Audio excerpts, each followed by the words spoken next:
Okay, I like how you just, like, didn't take notes after you left. Yeah, I kind of. You know how it You can... is. Yeah.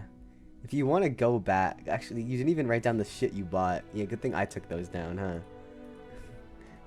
Anyways, yeah. Hey, Yeah, I it's because I put it in fucking. It's because I put it in her inventory, Oh, it's fair. in her profile. Yeah, anyways, yeah. You should probably put the cost. Anyways.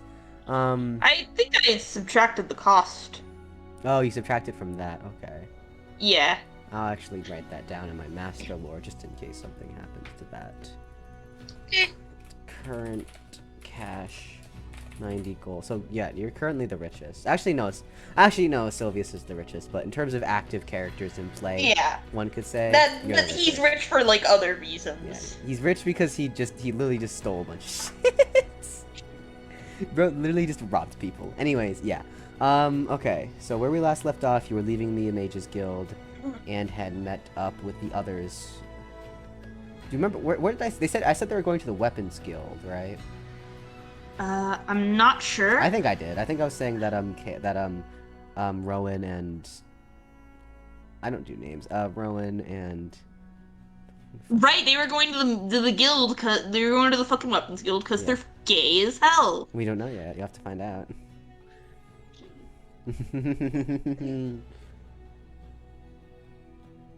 Yeah, Rowan and Cody. Right. Okay. Anyways, yeah. Okay. You, Jade, and Lila exit the Mages Guild as you fiddle around with your two necklaces. You find a way to put both. You kind of hold on to both of them and into your little. You want to just put them on or hold on to them. She's gonna put them on and like Yeah. put them under her clothes a little bit You put so them. they're not jangling about. You put them on. You kind of feel like your mana latching on to the necklaces, securing them to your person, as it Good. does. Anyways, yeah. You exit, and Rowan and Cody are returning from the Weapons Guild. They wave to you, and noticing your necklaces, Cody kind of points at it and asks if you bought some new magic accessories. Maroth nods. Hmm. He says, "Well, we're finished what we're doing. Are you guys done with the Mages Guild?" Lila kind of just says, "Yeah, yeah, we're done." They ask, "Great." They say, "Great. Okay. With those few errands done, is there anywhere else we'd like to go?" Cody says that he picked up a map of the city, and he said that they're currently from where they are. They're at the they entered when they arrived here. They entered at the southeast side. He explains that the main entrance is on the northwest side that points to the Jiven River, and they're currently in the residential area. He said that the guilds are kind of in the center of the city. So Zarkon's castle is in the very center. The mages guilds are the guilds are north of that. The residential buildings are the entire east side, and they're currently there. He explains that they can go to the artisan district, which is on the northern side of the city, that contains basically every form of artisan building you could want. Alternatively, they could walk around the residential area for a bit more. He also explains that they could explore the Zarkon's castle or the Grand Cathedral that sits on the middle south side of the city. Cody also points out that there's a large west side of the city. He said though that's mainly that the northwestern side of that section is dedicated mostly to military. There's a training grounds, barracks, houses for soldiers essentially. And the southwestern side is dedicated to basically governmental buildings outside of the castle. Hmm. We're deciding what to do. Uh, Maroth is gonna kind of tug a little bit on Cody's sleeve and gesture to the package that she got from that elf that has the book. Mm-hmm. She doesn't want to lose that. Cody asks, "Oh, what is it?" Maroth kind of holds it up to him and she's like, don't want to lose it. He checks out the package and is like, and his eyes bright up. He's like a dark magic book. Where'd you get this? Maroth does a little shush gesture. Said, said, oh, sorry, yeah.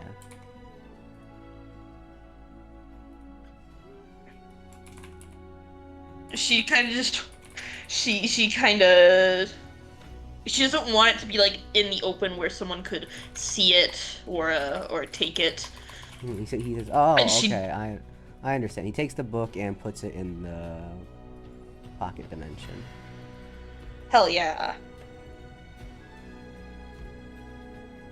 She kind of she mumbles out a little thank you. Mhm. He nods, and yeah,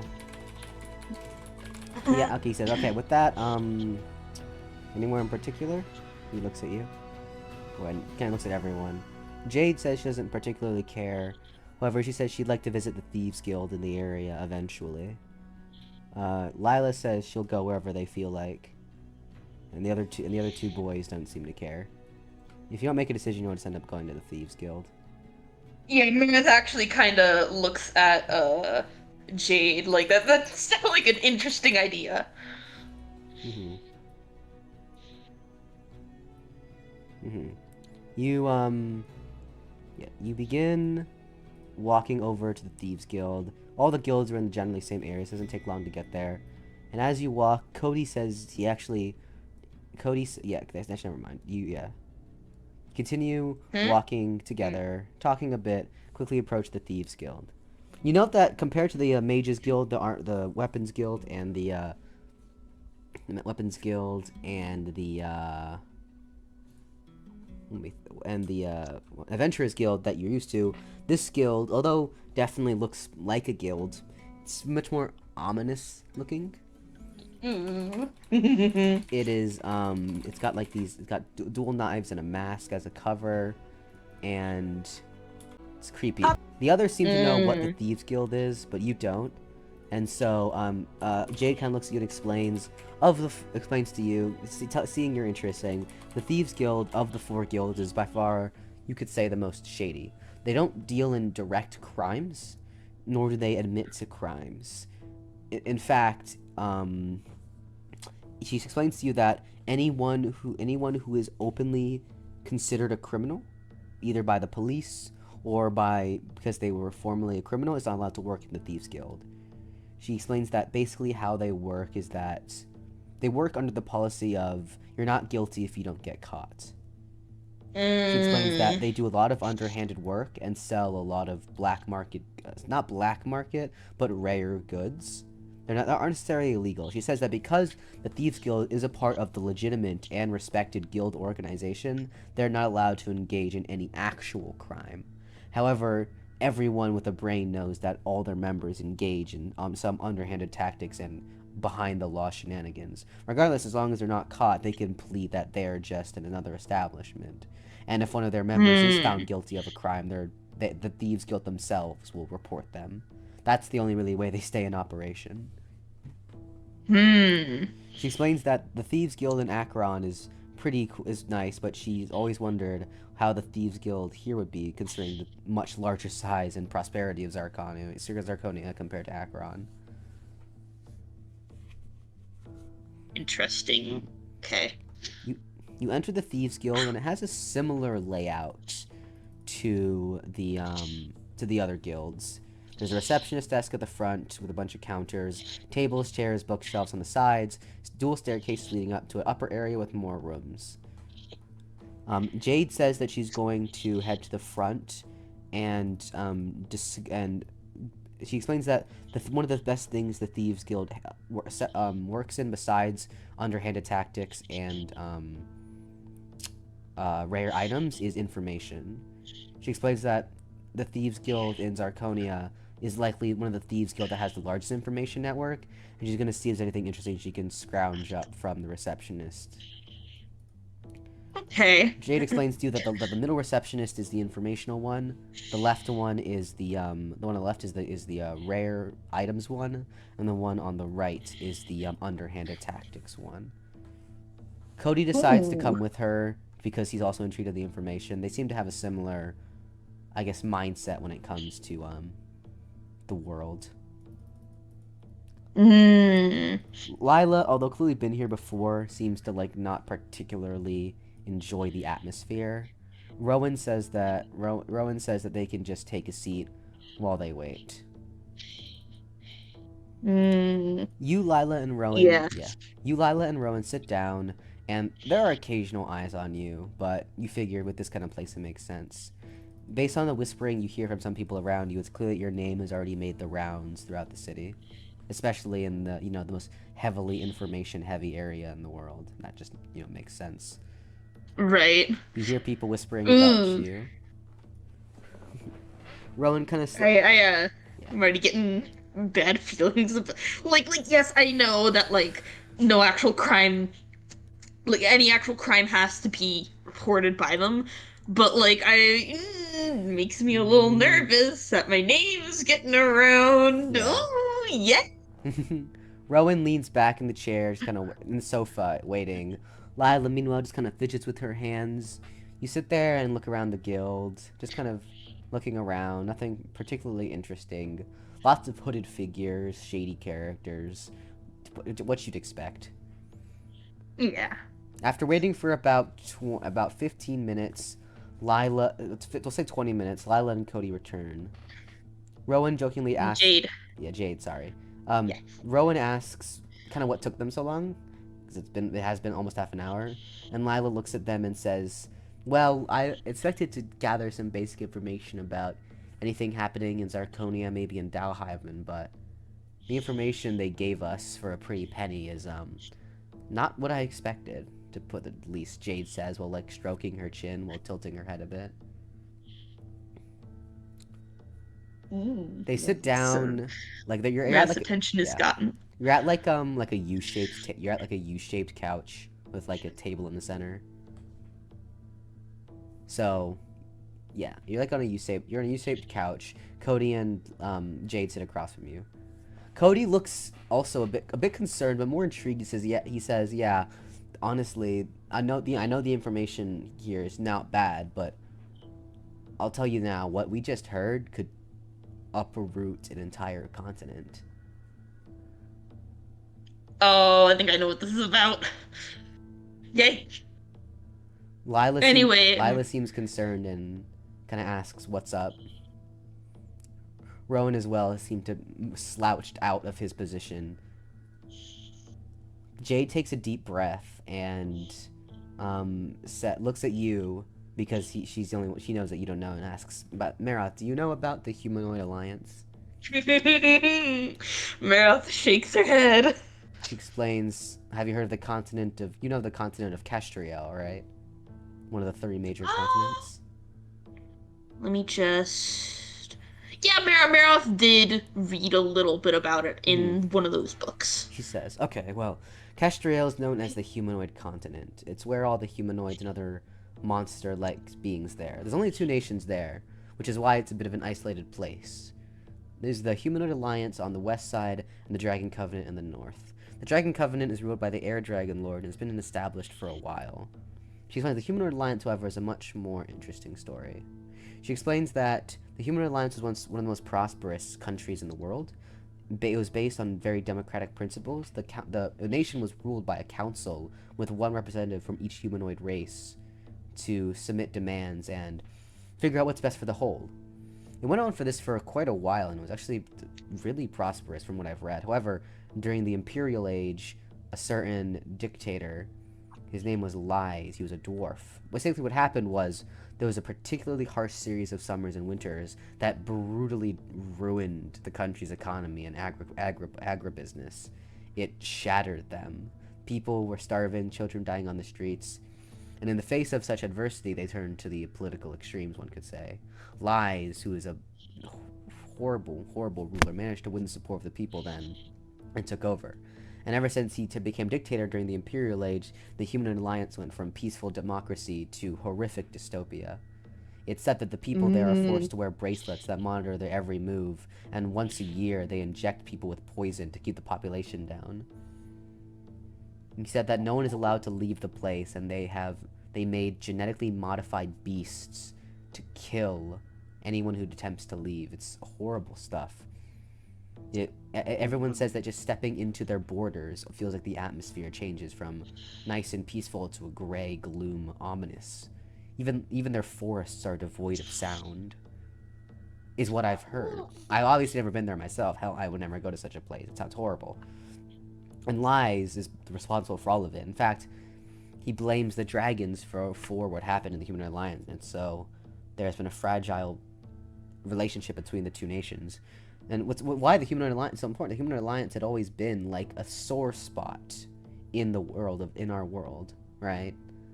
Because every other nation over the development age and the imperial age had generally come out more prosperous.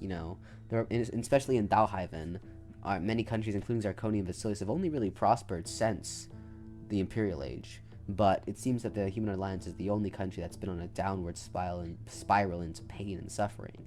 However, and even I find it hard to kind of wrap my head around, but according to the information from the Thieves Guild, which I trust really well, apparently, according to their sources, about 4 days ago on Kestier the 20th, actually 19th, I think, 19th or the 20th, they're not sure.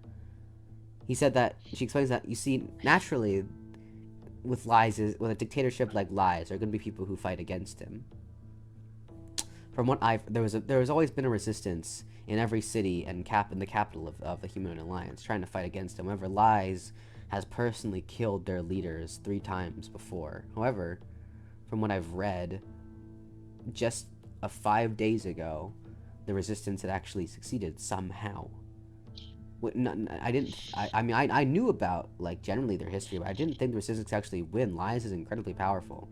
I couldn't believe it at first, but from what they told me, apparently the resistance, which was planning an all-out attack against Lies throughout the country on the 19th, apparently, from what the sources say, a wandering dragonborn had appeared in the capital, wanting to take on Lies by himself. The details are fuzzy, like really fuzzy.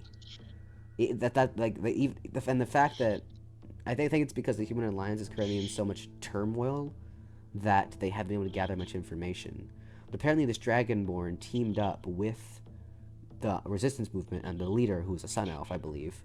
And they worked together, and this Dragonborn killed Lies. And he was then, according to my sources, elected president of the new Human Alliance. The others, all of them, include Lila and Rowan, were both in shock. It's clear that they both very much knew the history and the horrificness of the Human Alliance. And Cody then speaks up and says, assuming all this is true, this would completely upend the balance power in Kestriel and the world. Lies had always been an isolationist and made the Human Alliance an exile place. But if we assume this Dragonborn to be a benevolent person who truly came to the Human Alliance with no other goal than to defeat Lies and save them, for whatever reason, if the Human Alliance truly become the democracy it once was, then we could be seeing a big shift, and a big shift in rhetoric there and throughout the world. I'm sure this information has already spread across the world, both in the Demon Realm and in Althvinhaim, throughout the guilds. Believe me, when one guild gets information like this, they spread that like wildfire. It bounces across the continents like you wouldn't believe. Lila then looks at Jade and asks do they have any more information on who this Dragonborn was? Jade says that although the details are fuzzy, from what I was able to put together and from what the receptionist said, this Dragonborn was from was apparently his first appearance was made in the Great Monster Forest, where he appeared out of nowhere, which I think itself is interesting, in Giant Town. Jade explains that Giant Town is the only town on that hasn't been incorporated into the Humanoid Alliance. He explains that according to the Adventurers Guild and Thieves Guild in Giant Town, this Dragonborn had just shown up and out of nowhere. He claimed to be a traveler from Dalhaven, which is entirely plausible, but he was ridiculously powerful. She said he had a plethora of unique skills, powerful magic. He had powerful magic, and seemed to be very much a force to be reckoned with, which isn't unsurprising because he is a dragon. But apparently, only after a few days of being in Giant Town, he immediately left for the Humanoid Alliance soon after. Apparently, he has had a vendetta against Lies after hearing about his dictatorship. And then of course, the rest of the story goes from there. He goes to Humania, the capital of the Humanoid Alliance. He apparently, he teams together with the Resistance and kills Lies, becomes president. And Rowan kind of looks and says, "Do you know who his name is?" She said, "Oh, yeah. The receptionist told me, their name. Let me think. What'd she say, Cody? Cody says, the receptionist said the Dragonborn's name was Athanos Dread."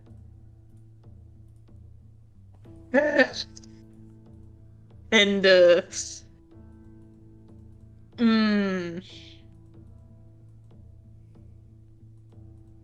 For a second, within your head, within your mind, the human in you, the Carmen comes out. Her eyes are widened. Maroth's eyes aren't. Your subconscious and inside your head, suddenly it all comes back. You've been so focused on this world and the new friends you've made that the rest of it almost looks like the rest of your previous life almost feels like a dream. I mean, hell, you couldn't even talk. Who the hell would you talk to about it anyways? But even though the first name is obviously a change, you can't shake off the fact of the last name, and you kind of say to yourself, it's got to be a coincidence, got to be a coincidence, got to be a coincidence. I mean, it's the last name. I mean, like, there are dragons, there are demons here. Dread's just it's a noun. It means fear. It means despair. Any kind of evil demon person could have that kind of last name. You try your best. Maroth, in her kind of in this little moment she's having, she kind of stammers out, "We should go there," and then kind of almost covers her mouth. Realizing what you said, covering your mouth. Her little fins kind of pitting back a little bit, surprised with herself. The others look at her and seem confused, and they look at her like, because considering it was right after you said his name, they ask, he looks at Maroth kind of confused, like, wait, do you know him? Maroth kind of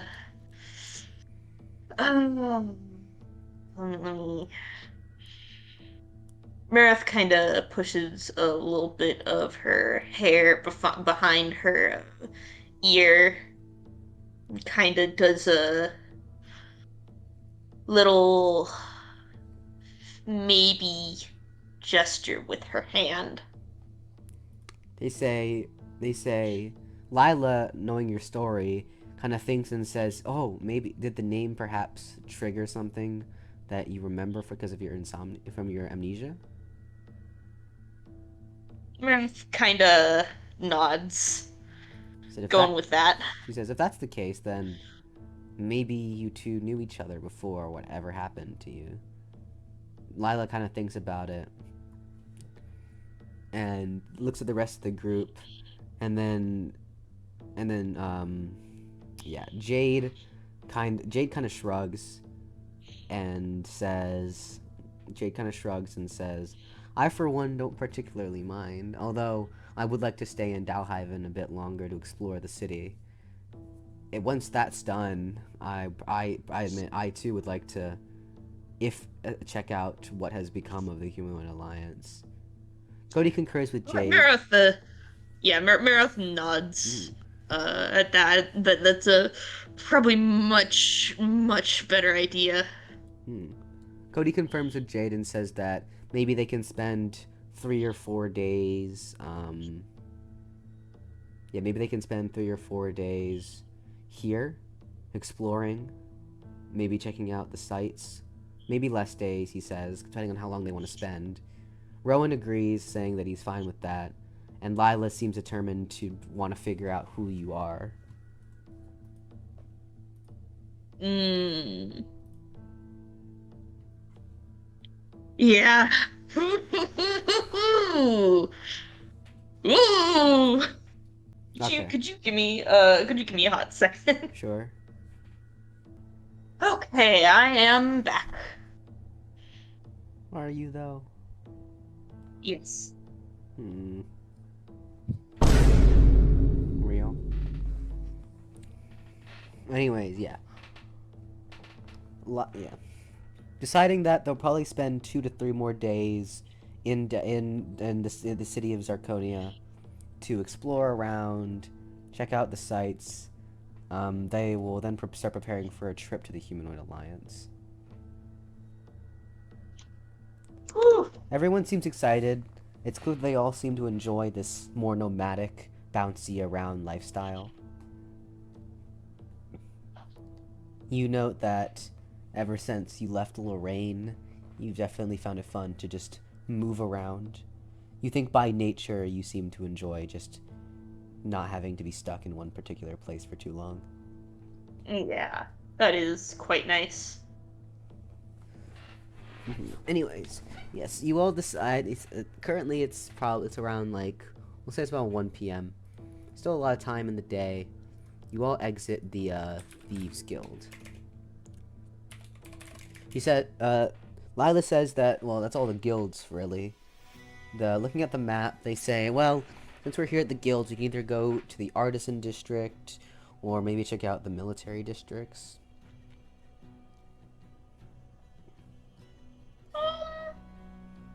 The Artisan District does sound a little nicer to go check out. You kindly mutter out Artisan, and the others agree, saying that there's definitely a lot of things they could do there. And you head out. Cody also notes on the map that in the general northern middle part of the city is a marketplace known as the Zarconian Marketplace. It sells goods that come from all across Stalhaven and continents beyond. It's that although very hectic, he says he doubts there is a good there that you can't find if you look hard enough. He says that although they're heading to the Artisan District, if they want, they can stop by the market before they go there, since the market is in between them and the district. Want to, Maroth's not opposed to it. The others think and don't really think of anything they need to buy. Cody and Rowan got their weapons like polished and refined at I'm sure they did. Well, you'd have to ask them. So, oh well. Yeah, unfortunately you can't talk. So, Yeah. elbozo for you. Yeah, for now. Anyways, yeah, they say that yeah, Jade says she really only got what she came for from the information from the Thieves Guild, and Lila just says she wants to go wherever you want to go. Because Lila's a simp. No, that's you. I'm lying. That's you. You're down bad for the little mage girl. Anyways, we all know the truth. Anyways, yeah, you decide you'll check out the Artisans District and explore the Mages Guild, not Mages Guild. What was it? Marketplace later. As you walk and talk, you walk by the marketplace and notice that it is in fact very bustling. It reminds you a lot of those like big ass open air markets that just like sell every kind of ware possible. Farmers markets? To an extent, but like not just food and fresh produce and such. Do they know it? Whatever. I haven't been to a farmer's market in a while, so that's fair.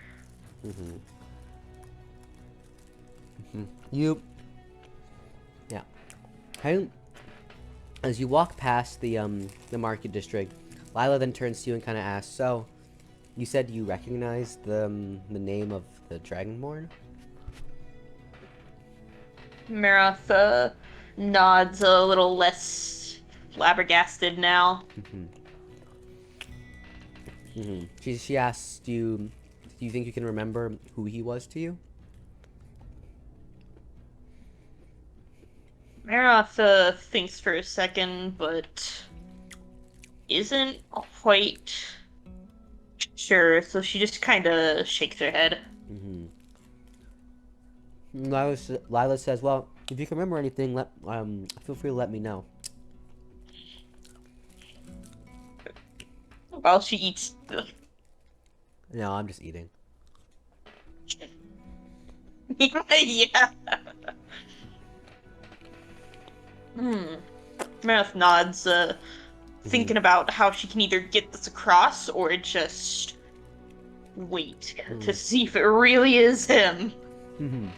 You continue walking, and you think to yourself. You say that even if it's not him, it would be fun to go to a new continent, but you think about what if it is. Your mind is still grasping with the thought of it being possible, but you think that if it is,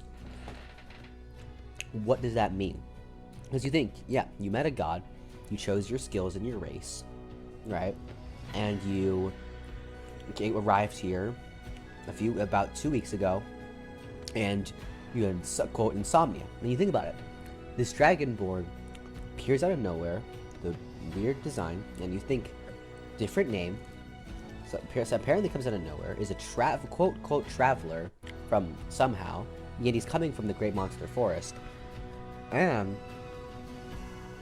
he seems to have a plethora of unique skills. You think that just because his first name is different, it doesn't necessarily mean that it's not him. He could have just changed his name, and you changed your name, and so why wouldn't he?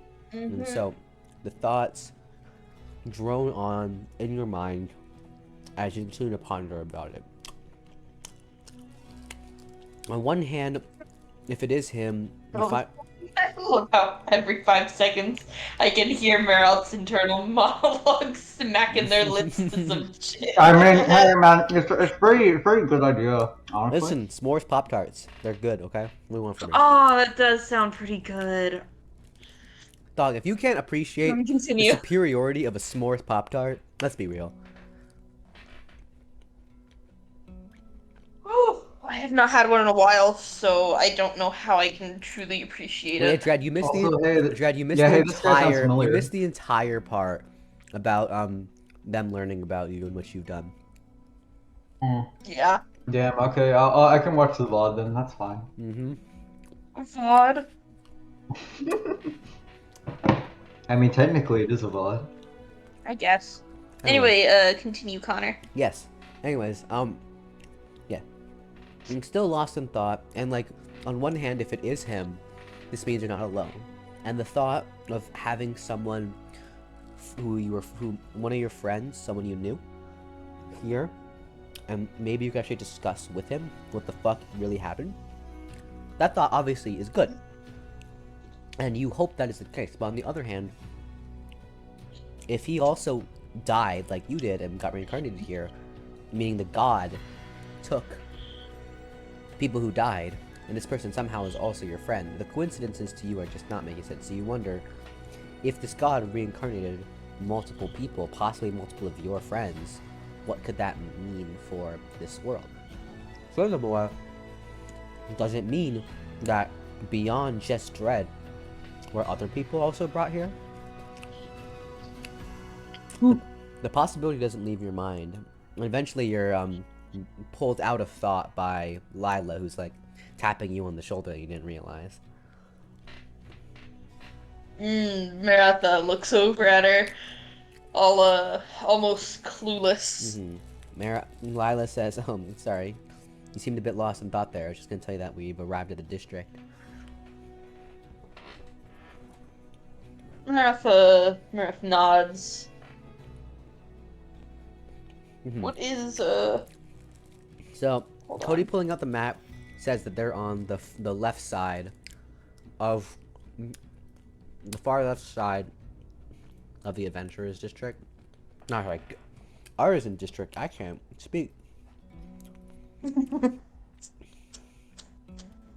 Yeah, he says that the Artisan District stretches from the left side of the wall to the right side.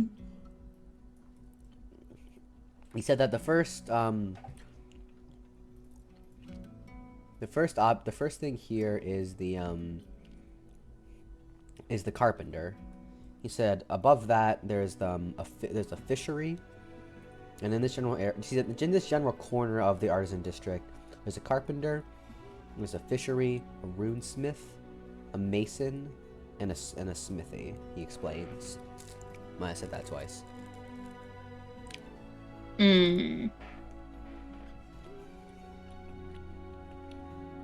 Does the smithy does sound like a place she might want to visit, and she taps Cody's shoulder and kind of makes the same shape that the scales were in, because she wants to ask what could possibly be made with some of those scales. He looks at you and says, "Oh, the scales? What about them?"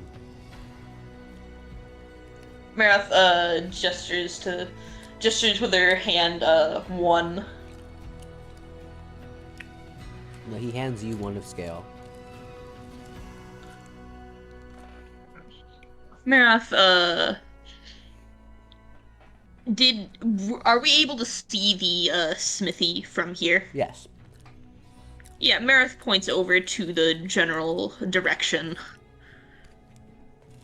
The guy looks at, "Oh, you want to see what can be made out of the scales?" Maroth nods. He says, "Sure, I don't see why not." You all head over to the smithy, and it's rather large. Considering, I kind of note that every single building here seems to just be like grander than Akron City, just kind of objectively speaking. Damn. Mm-hmm. You can hear the sound even from outside. You can feel the fire and the heat and the sounds of hammers hitting anvils. There's a lot of noise coming. You enter inside, and there's a lot of people at work. You notice that sitting around one of the main forges is a large buff-looking human giving out orders.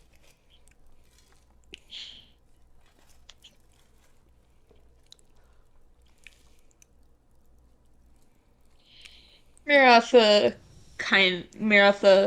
gets a little bit closer and gestures to see if she can get his attention. You gesture to the man, and he notices you. He's like probably about a foot taller than you. Damn. He's really tall. Yeah. He looks at you and smiles, noticing your party, recognizes you as adventurers, and looks down at you and asks, "Can I help you, ma'am?" Maroth holds out the single scale that she currently has, and she kind of mutters, "What do you think these could be used for?" Oh, we're actually going full sentences now, huh? I think she's getting a little better at it. Uh-huh. Like she Like a knows little- like what a little- words like a are. little- She just needs to re-practice using words. Like a dog handing like a dead bird to their owner. Like, look what I found. No.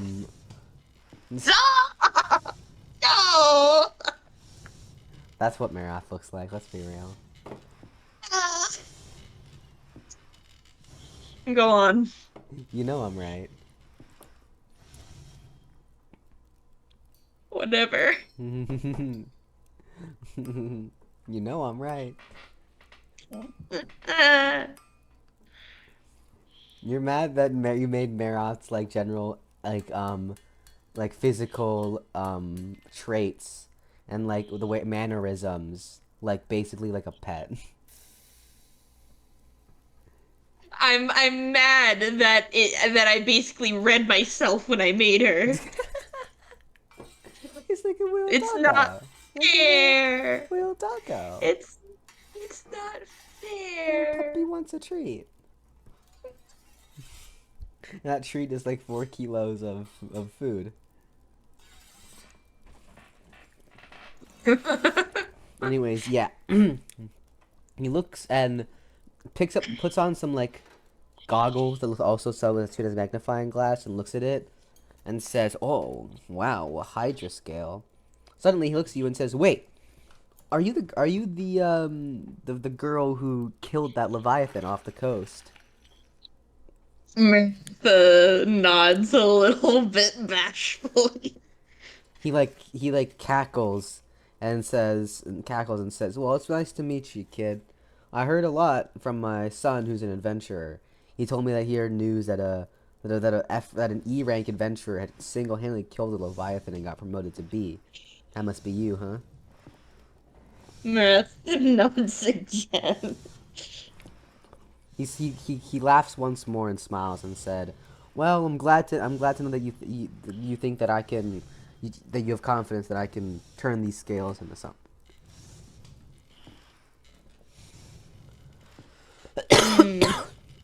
He explains that, well, the easiest thing to make from these would be accessories. If I turn them into a necklace or a bracelet or put them on some bracers, they'd serve really well.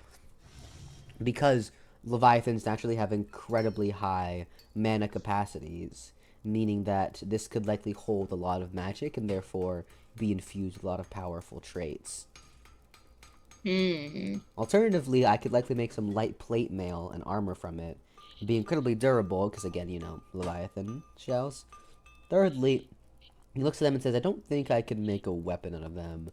I think it'd kind of be a waste. I think the best use from these would be either something magical related or something defensive related." Both do sound like pretty good options. And she does have a lot, so. Yes.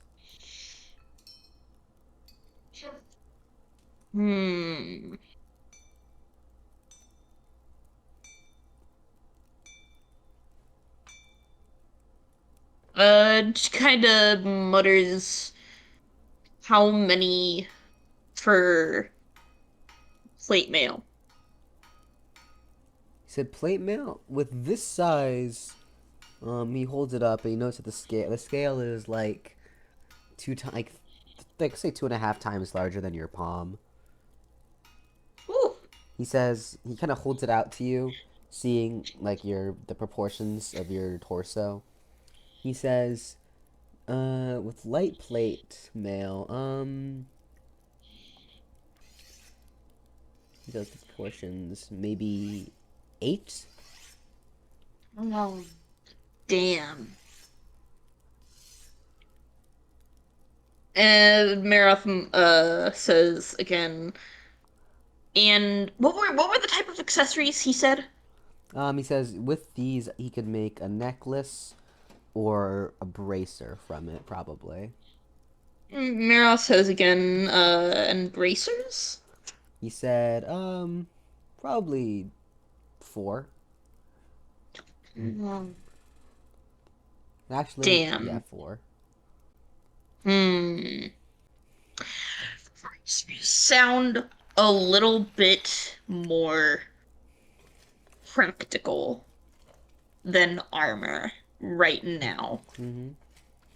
Uh, and then she also says cost. Says, to make bracers just with these, it's not too much. Since I'm not actually doing anything magical with it, you can do that. You have to do that somewhere else. Say, we'll say 7 gold. Oh, damn. Okay, I thought it was gonna be more expensive. Nice. Maroth, kinda, tugs on Cody's sleeve again.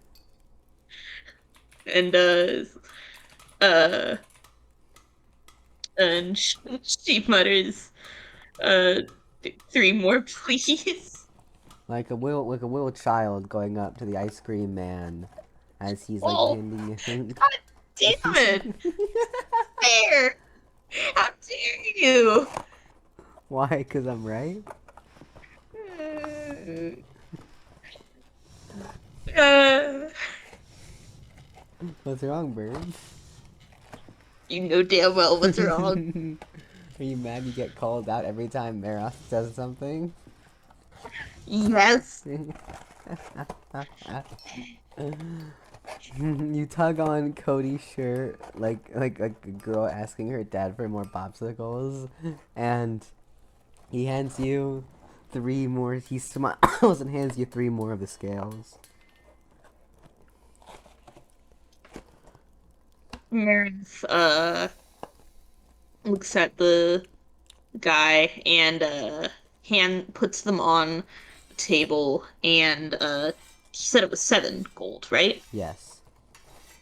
And takes 7 gold out of her pouch. So that's 83 gold now. Yes. You take 7 gold out of your pouch, hand it to him as well as the 4 scales, and he says he'll get work on it when he has the chance. He says that it should be ready by tomorrow morning. Nice. Maroth mutters out a thank you. Like a child when the dad gives them the popsicle. Maroth just says thank you. Thank you. Unable to pronounce the TH sound. They replace I can't believe this. I can't believe this. You replace the T. Maroth replaces the TH with a D and just goes thank you. She knows how to pronounce things. Yeah, but she would say thank you. Am I wrong? I don't know.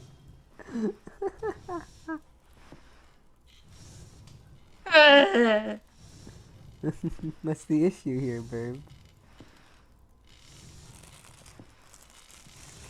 Does there seem to be a problem? What's the matter? You sound distraught. You keep getting away with this. Keep getting away with this. Oh, but I will. Anyways, This is yeah. bullshit. Mad that I can read you so well. Yeah. Anyways, yes. You thank him for the bracers, and he says, don't mention it. And yeah.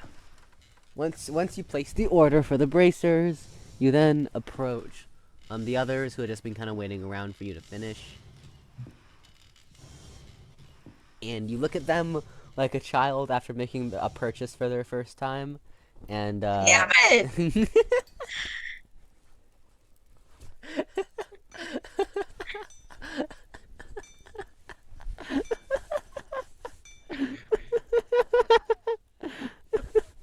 eyes with like little stars in them, all like beaming, like hands and fists like scrunched up towards their face, like, look guys, I did it.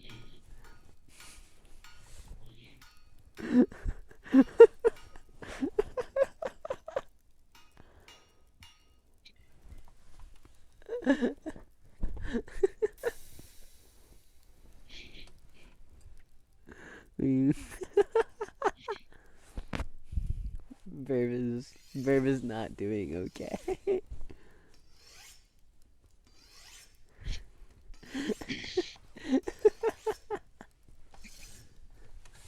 Is something the matter, Verb?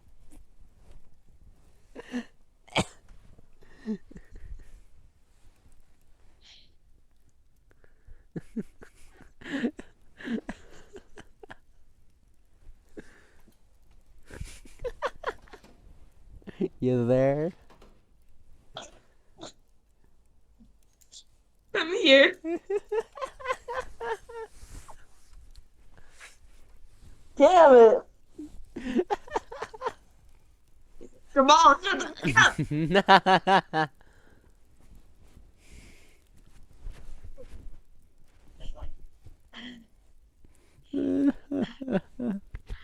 Oh my god. This is like completely unrelated, but like you can go back to making fun of me in a second, but I just need to Mm-hmm. That's all. That's all. I just wanted to post that because it came to me. Anyway. Yeah, that. They look at you and say, nice. Alright, is that everything you wanted? Maroth nods. You nod and grab a metaphorical lollipop from the metaphorical doctor's office What? container and leave the smith. More every session. You do this more and more every goddamn session. I think it's just because how I am envisioning Maroth doing things is exactly the same as how you're envisioning Maroth doing things. I established a telepathic link into your mind. You're woofifying her.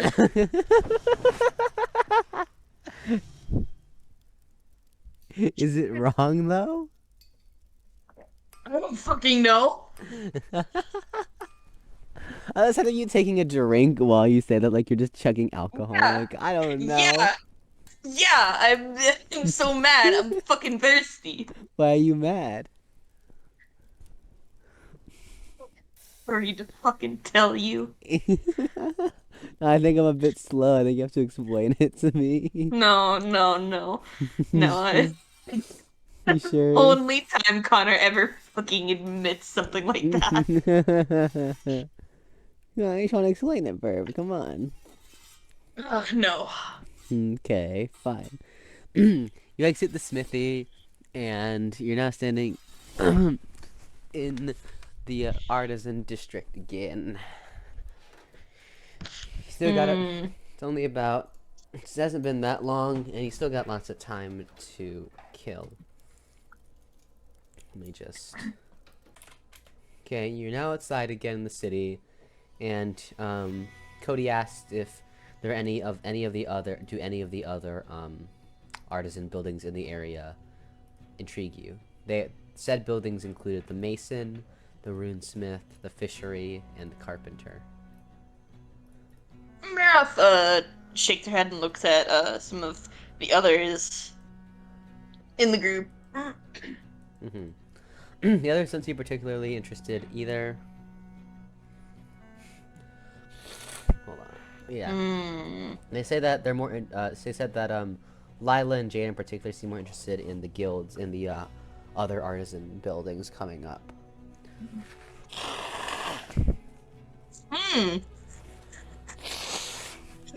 With his map, Cody explains that along the street they're going to be walking on is the alchemist, the jeweler, the jeweler, and the brewery. Jade seems interested in the alchemist area, whilst Lila seems interested in the jeweler. Damn. You know what? I want to spend some fucking time with Jade. So if they actually do decide to split up for the time being, I'm gonna go spend some time with Jade. Burb trying to get like the perfect balance between like whimsical, happy, like mage girl, and like edgy thief, backstabbing, mischief. At least I'm not Jamal. Rio. At least I'm not just spending all my time with Jade. Yeah. I don't want her to just be the edgy little bitch. I think she's cool in other ways. I like Meanwhile, her Jamal, motives. She has a mask and wears black.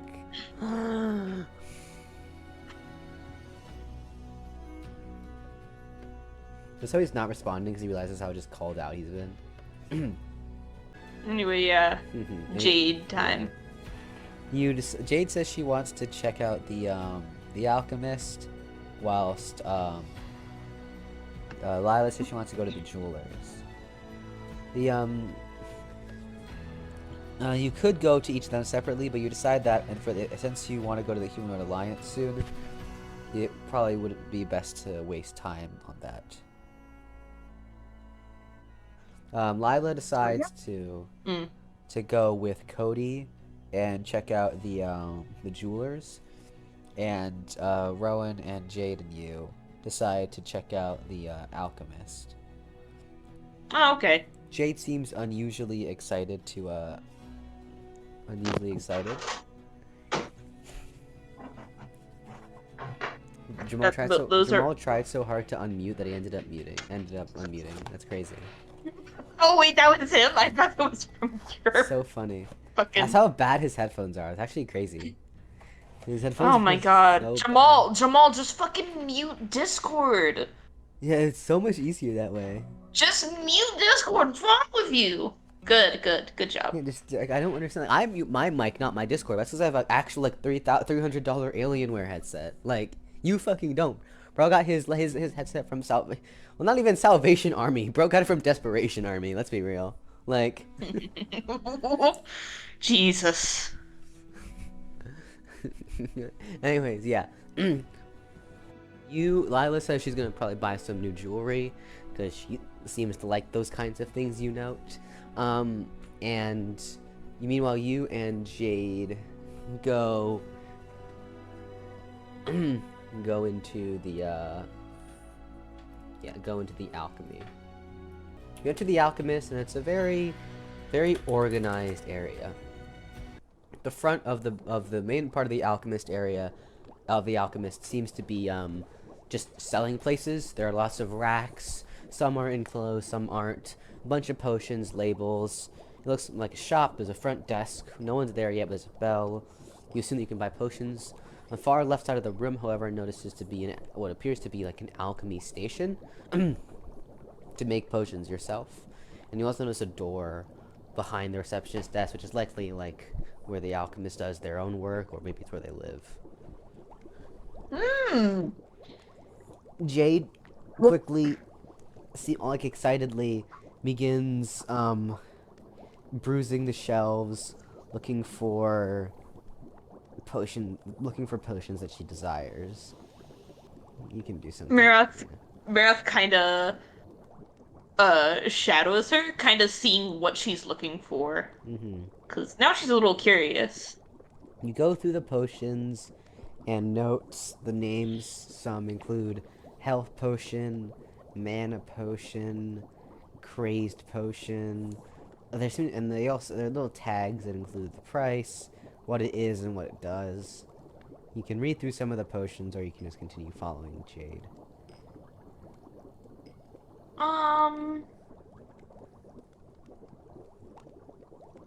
Maroth is gonna continue following Jade and kind of ask, what are you looking for? Trailing behind Jade, Rowan kind of goes off on his own to scan the shelves more leisurely. Jade then looks at you and says, "Oh, I'm looking for poisons."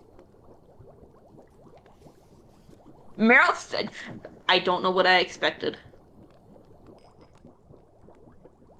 Yeah, Maroth looks a little bit surprised, but then is like, not surprised at all. yeah. I'd hope you wouldn't be. Anyways, yeah. But she... Yeah. Yeah.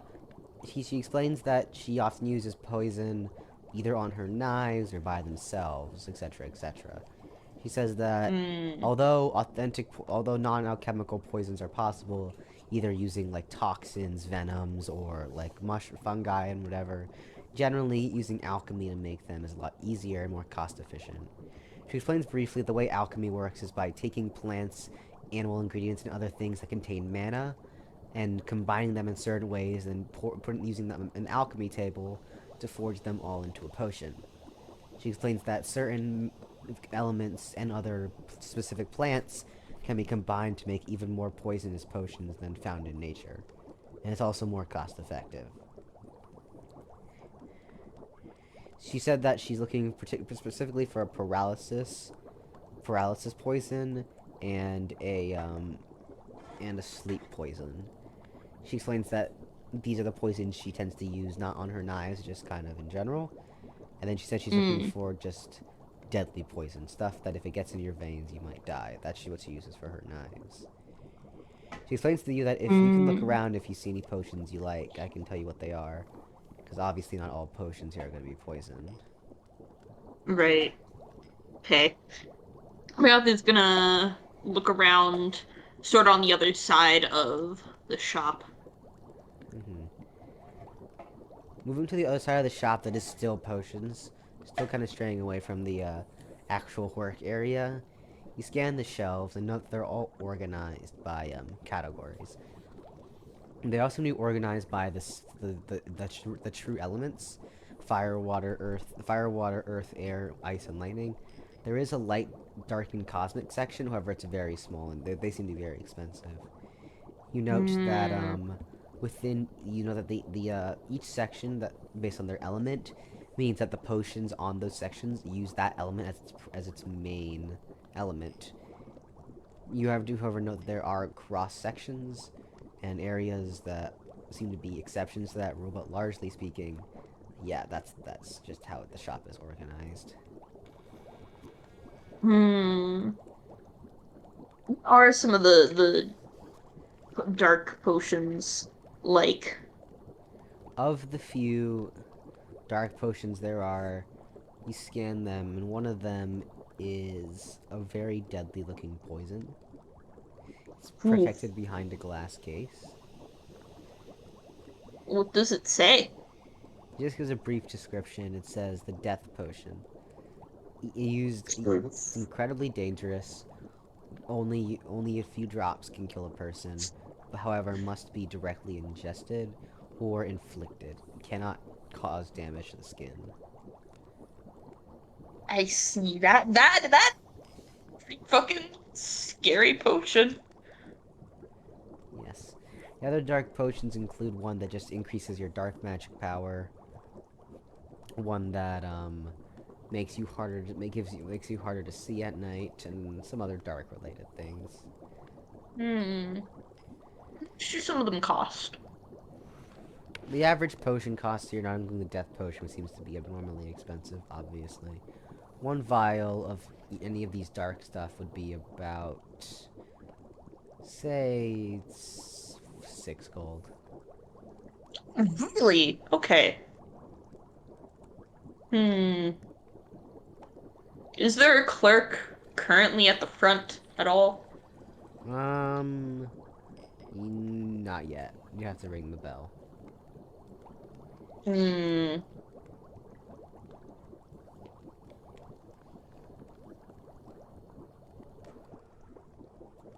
Is gonna go up and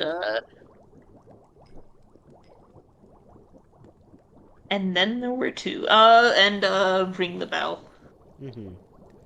Head up to the front counter and ring the bell. After Wait, waiting... wait. Shit. Were the other dark potions behind glass at all? No.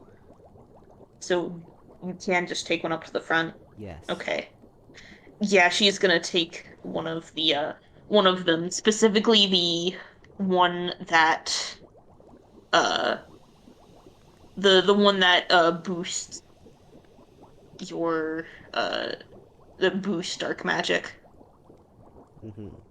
You take the potion off the shelf and approach the counter before ringing the bell. You ring the bell, and after maybe 30 seconds to a minute, a woman comes out, seemingly tired. She hasn't slept in a bit. She has dark purple clothing, mainly her hat with some stars and like constellations on it. There's a black around the base of the hat. Her clothes, she has a long like robe-ish set with gold runes engraved on it. Besides that, her clothing seems just to be a loose black tank top and black long pants with shoes. She has red hair, deep red hair, and just kind of seems in general pretty disheveled. She stretches a bit, yawns, and asks if you need anything. Yeah, Maroth places the potion and it said 6 gold on it, Yeah. right? Yeah, and the 6 gold Uh-huh. next to it.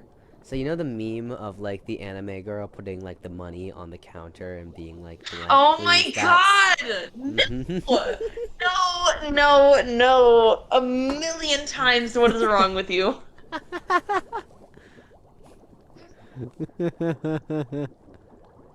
You know I'm right. I don't have a fucking moment of peace. Do you want a moment of peace? I don't know. It makes things interesting to not have it. But also it makes you just die. Yeah. The price to pay. Price to pay indeed. Yeah. You she asks if you'd like to buy this dark magic power potion. It's, nods. She nods and says that'll be 6 silver. Silver, okay. Sorry, gold. What? Yeah, no, I misspoke. Mm. Yeah, there we go. I did the thing. Maratha slides the gold over to her.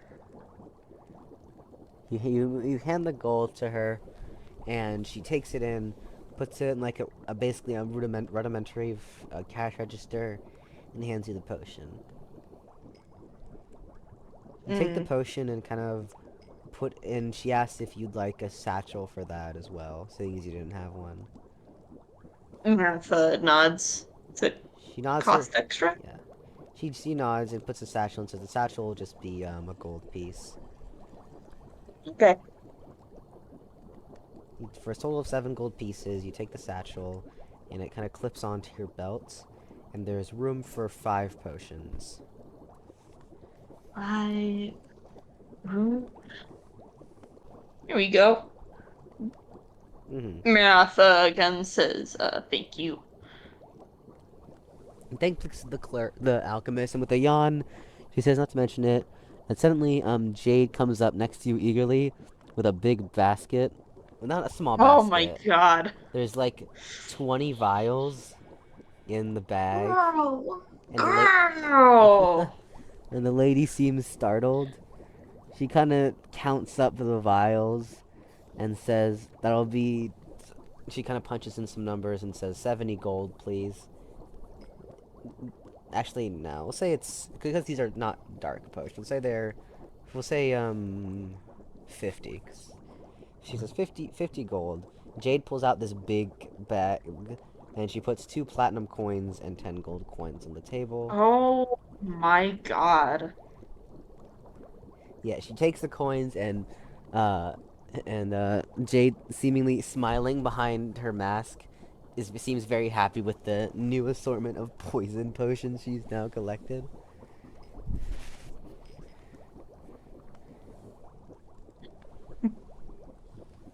Rowan also seems Rowan didn't buy anything. He seems he was just browsing. Eventually, yeah, with your 1 potion and and the Jade's new 20, you both you all 3 of you exit the alchemist. You notice that Lila and Cody are already waiting outside, and they motion you to come on over. Mm. Now, Anyways, yeah. I still looking at all those Yeah. potions that I'm assuming she either has just a basket for it or she just has a very much bigger She satchel. has a basket for it. Lila noticing the amount of fucking things that Jade bought, just kind of sighs and just like, clearly this is not the first time. She just sighs and says, again, really? Jade just kind of nods and says, well, it's my money. Maroth has a look of she has a point. Lila just kind of sighs and says, well, I suppose you're right. Lila then shows off the new necklace she bought, and it's got like whites and golds. It matches her hairs really well. And she says that she got it for a discount.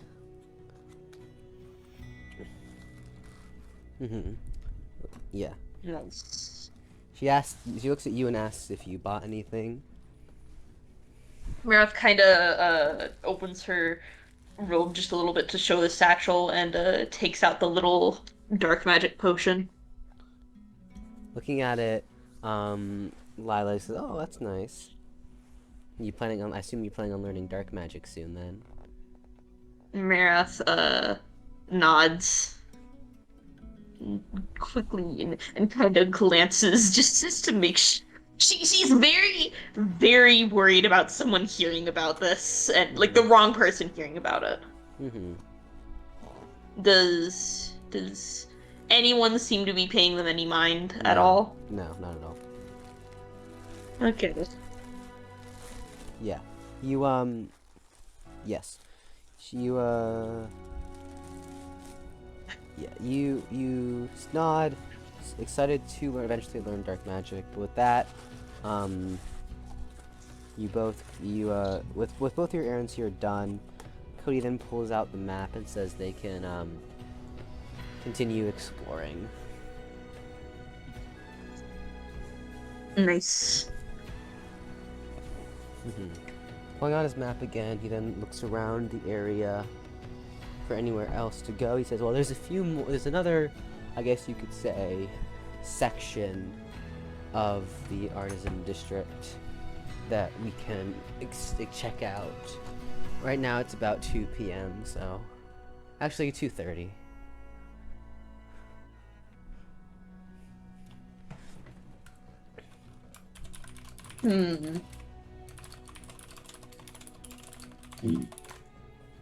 Maroth doesn't have any other idea, at least not for right now. The only other thing she plans to do is possibly. He says the last district Cody says the last district includes the leather worker, the theater, the herbalist shop, and the artists guild.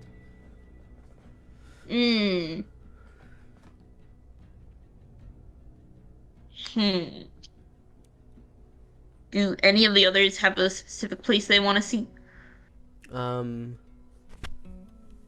Cody seems disinterested. He said that he didn't really care where they went. He kind of just enjoyed walking around with them. Rowan said that he wouldn't mind checking out the Artists Guild. Lila agrees. Jade just seems happy with her potions. Aw. Actually also she's also a little bit interested in the Artists Guild. Yeah, you decide to check out the Artists Guild before turning back around to the market. You follow the others down the road, and eventually come up to the Artists Guild. Now, Lila explains to you that the Artists Guild isn't an official guild and isn't a part of the actual guild committee. It's an unofficial guild that was started by artisans and painters and such, who wanted a place to meet and share their works, and it's kind of just formed into a museum / artist get-together area, and it became its own unofficial guild. Nice.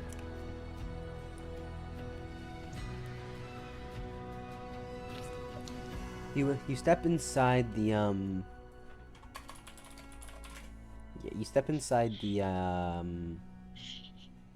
the Artisans Guild, and it's very pristine. Everything's very clean. The Artisans Guild reminds a lot of a museum. Very decorated but nice. The walls are very white painted, pillars and some fountain. There's a fountain in the center, an open top ceiling. There are a lot of rooms to the left and right, and as you enter, there's a receptionist to the side who greets you. Receptionist tells your whole party that welcomes your whole party to the the Artists Guild, and asks why you decided to visit here today. Rowan speaks for all of you, saying that they are new to town and came to kind of just check out the check out the artisans district and want to see what this place was about. The woman smiles and says, "Oh, that's great." She explains that the Artists Guild is is an unofficial guild that serves as a place for painters and artists to display their works, as well as for people to meet and discuss art. She explains that every kind of art can be found here, from painting to painting to sculpting, from sculptures, and really any form. Eventually, after her explanation, she explains that the room on the left and the right are her galleries. You can explore those as much as you want. The room above is for artists only, so I'm afraid you're gonna have to register with us to enter those. But if not, I hope you enjoy your stay. The woman smiles. Sounds pretty nice.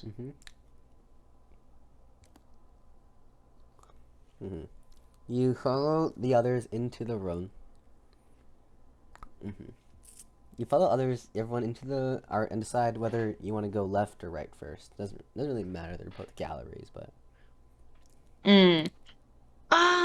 I'd say left is always right. You go to the left a room first and enter.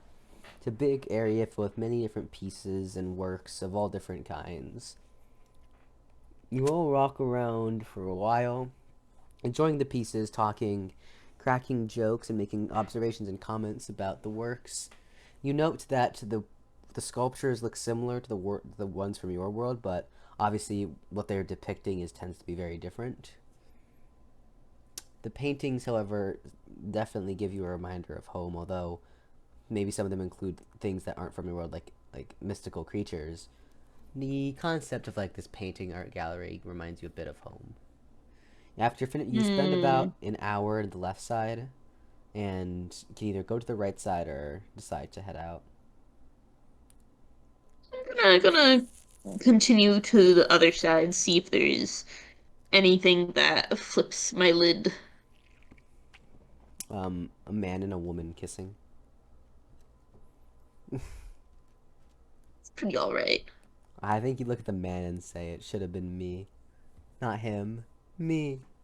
He then looks at the woman and says, "It should have been me, not her. Me." Literally. But yeah, okay, yeah. So you walk around the museum, enjoying the art. It seems that the things here, although different, generally both galleries include a good amount of really everything. You really enjoy appreciating the art and spend time building a lot of relations with your party.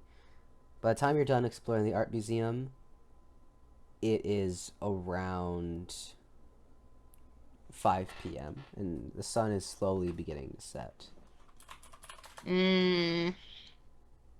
What's everyone else thinking? Rowan says that they have maybe 3 hours of daylight left if they want to explore the marketplace, if anything's interesting. Cody says that he's cool with going to the marketplace as well, and Jade agrees, and Lila says she'd also like to see what is there as well.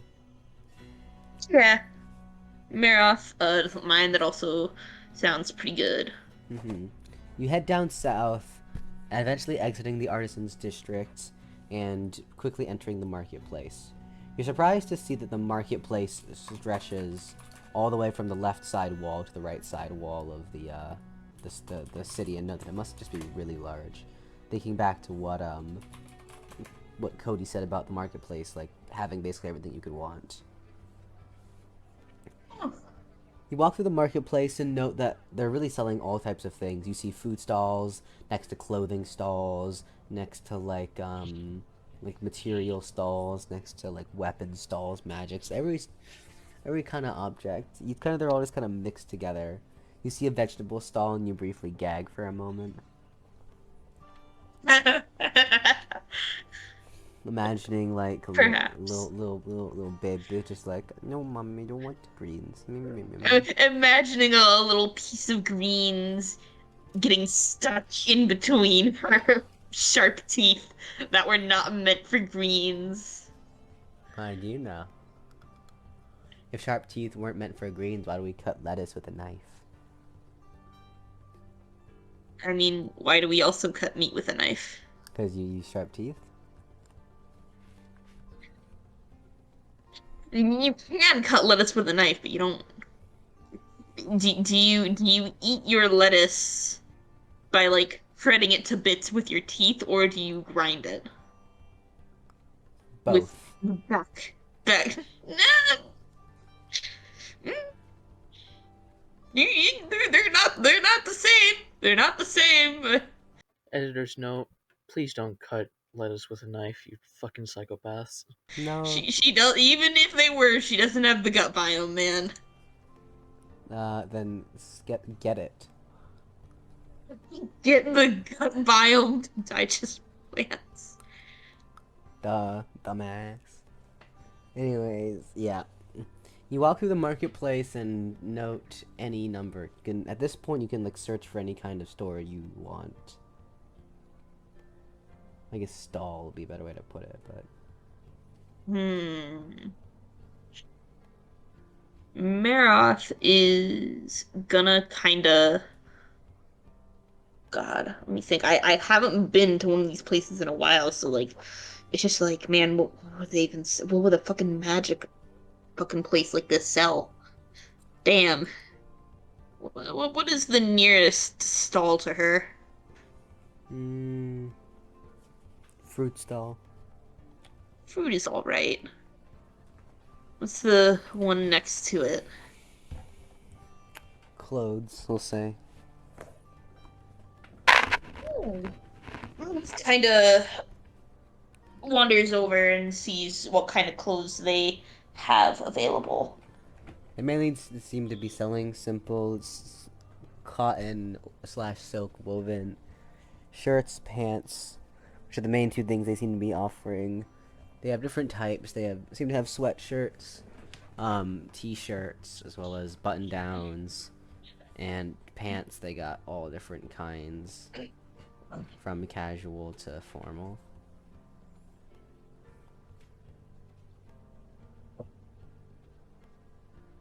Nice.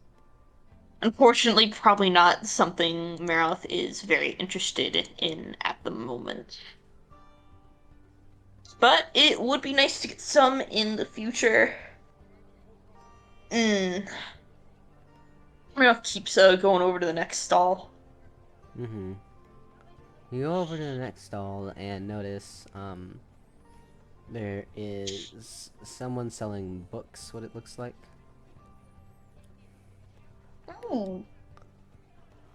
I think Maroth is gonna kind of peruse through some of those.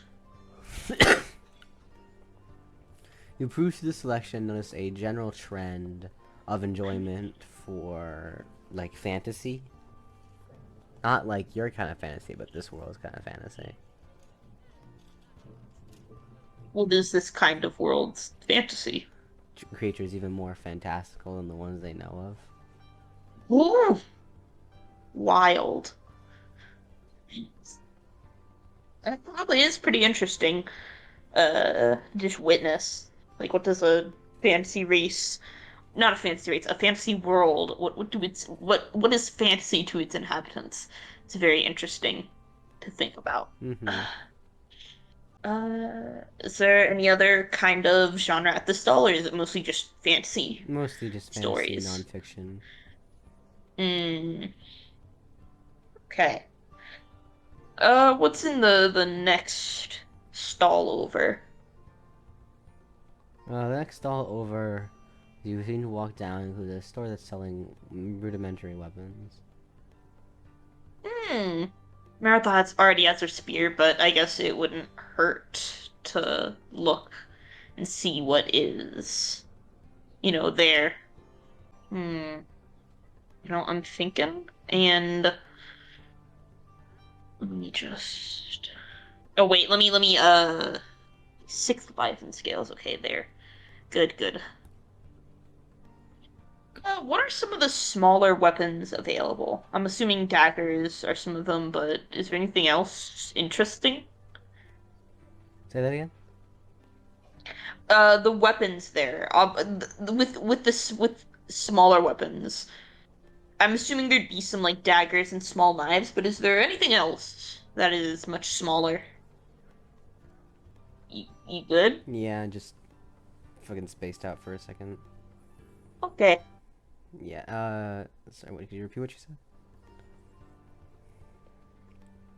Maroth wants to see if are there any smaller weapons available other than the assumed daggers and smaller knives? Not particularly. Hmm. I guess for now she doesn't really need a smaller weapon.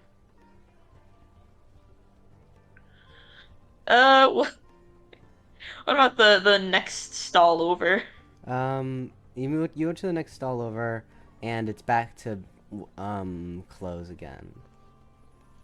Ah.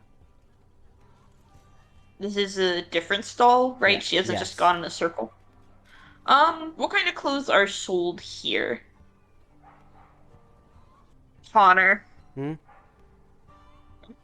you good? I don't even know. I'm really tired. You wanna go like take five or something? No. I'm just, like, trying not to fall asleep. Mm. Before Maroth does check out the clothes, she kind of wants to look around and she kind of looks around and tries to get a better idea of, just the general atmosphere here and what it's like. You look around the marketplace, and after checking it out for a few minute or two, the only really word you can use to describe it is chaotic, hectic, and undiscernible. There is no method to how the stalls are orientated. They just kind of are. There are some indoor stores as Mm, well, but a lot of them seem to be outside. Just looking at it, you're not able to discern anything about it besides the fact that it's very chaotic atmosphere. I see. Okay. Martha's gonna go back to the clothing stall she was just at and see what kind of clothing they have available. Mm-hmm. You return to the clothing stall that you found earlier, second one, and check out their clothes. Like the first one, they mainly have shirts and pants, but these ones come a bit more formally and are mostly in solid colors of black and white. Meowth isn't really looking for anything formal at the moment, so that's probably another pass, but I think since she can't seem to find much that is quite interesting to her at the moment, she's gonna go back looking for someone in her group To what someone in your group? to find Oh, someone okay. who, yeah, and just kind of maybe hang with them and see what Not they're needing any doing. clothes, you start walking back and notice Rowan seemingly checking out some of the fruit at a fruit stall. How fitting. You haven't asked yet, so you don't know how to say anything. uh,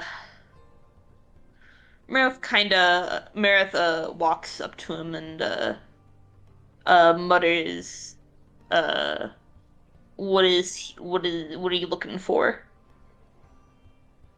He says that he's not really looking for anything in particular, just kind of checking out the fresh produce to see if there's anything that catches his eye. He puts something he was looking at back down and says that, however, he's not really interested. Mm.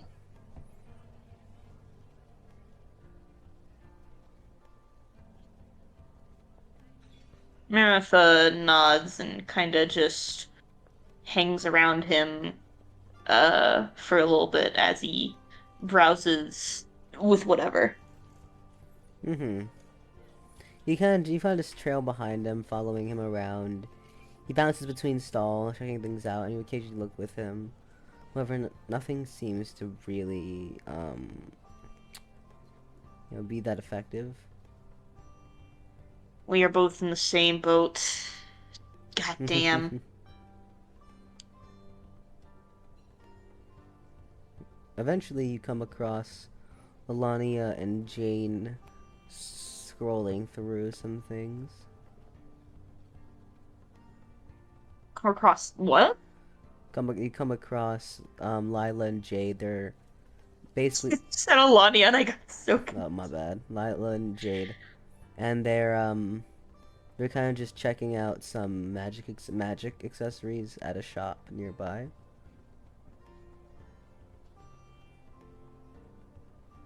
Mm. You approach them with Rowan, and they wave to you. Jade says she was checking out some accessories they could buy, and Lila was interested in purchasing some more gear as well. He said that since since they lived in the village and not in the city, they didn't really have any opportunities to actually go out and purchase some like quality pieces, and so this is like their first real chance to get to like replace their old stuff. Nice. That does sound very good. Have they found anything in particular that they like? Lila finds a ring, like this white grayish ring that she puts on one of her fingers, and Jade is able to find some new bracers to replace her ones that got damaged. That have been getting damaged over time. Ooh.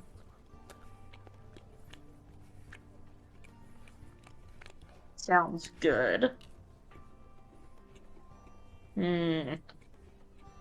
Just getting those bracers, so for now, she might hold off on getting anything else, especially because could be a little too heavy.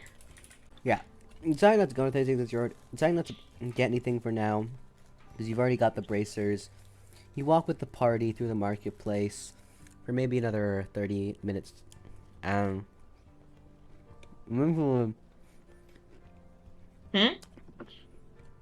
Eventually, after you reach around the center of the market, you all decide that you've checked out enough and you should probably head back since it's around 6.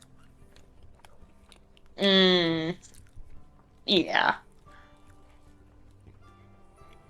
You all start walking back to the residential area and the inn. As you walk, Lila kind of looks at you and asks how you're enjoying Zarconia so far.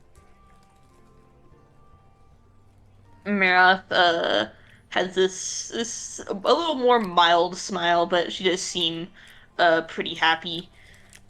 And she says it's good. You look at Lila. You look at Lila and just kind of go, "It's good," like a little gremlin. Oh well. Yeah. You return to the inn, and you all decide to get some dinner. Dinner at this inn is not free, and you each have to pay for your meal. Oh well. How much is it? 7 silver. Okay. So Maroth has 75 gold and 14 silver, right? Let me do the math on that. 7. What was your number? 75 gold and 14 silver. That would be correct. Okay. Good. You get some dinner, and I have to explain to the chef how you only want meat and nothing else. Yes. The chef, although a bit confused, complies. After getting all your meals, you sit down in the dining hall in the inn. That's eating.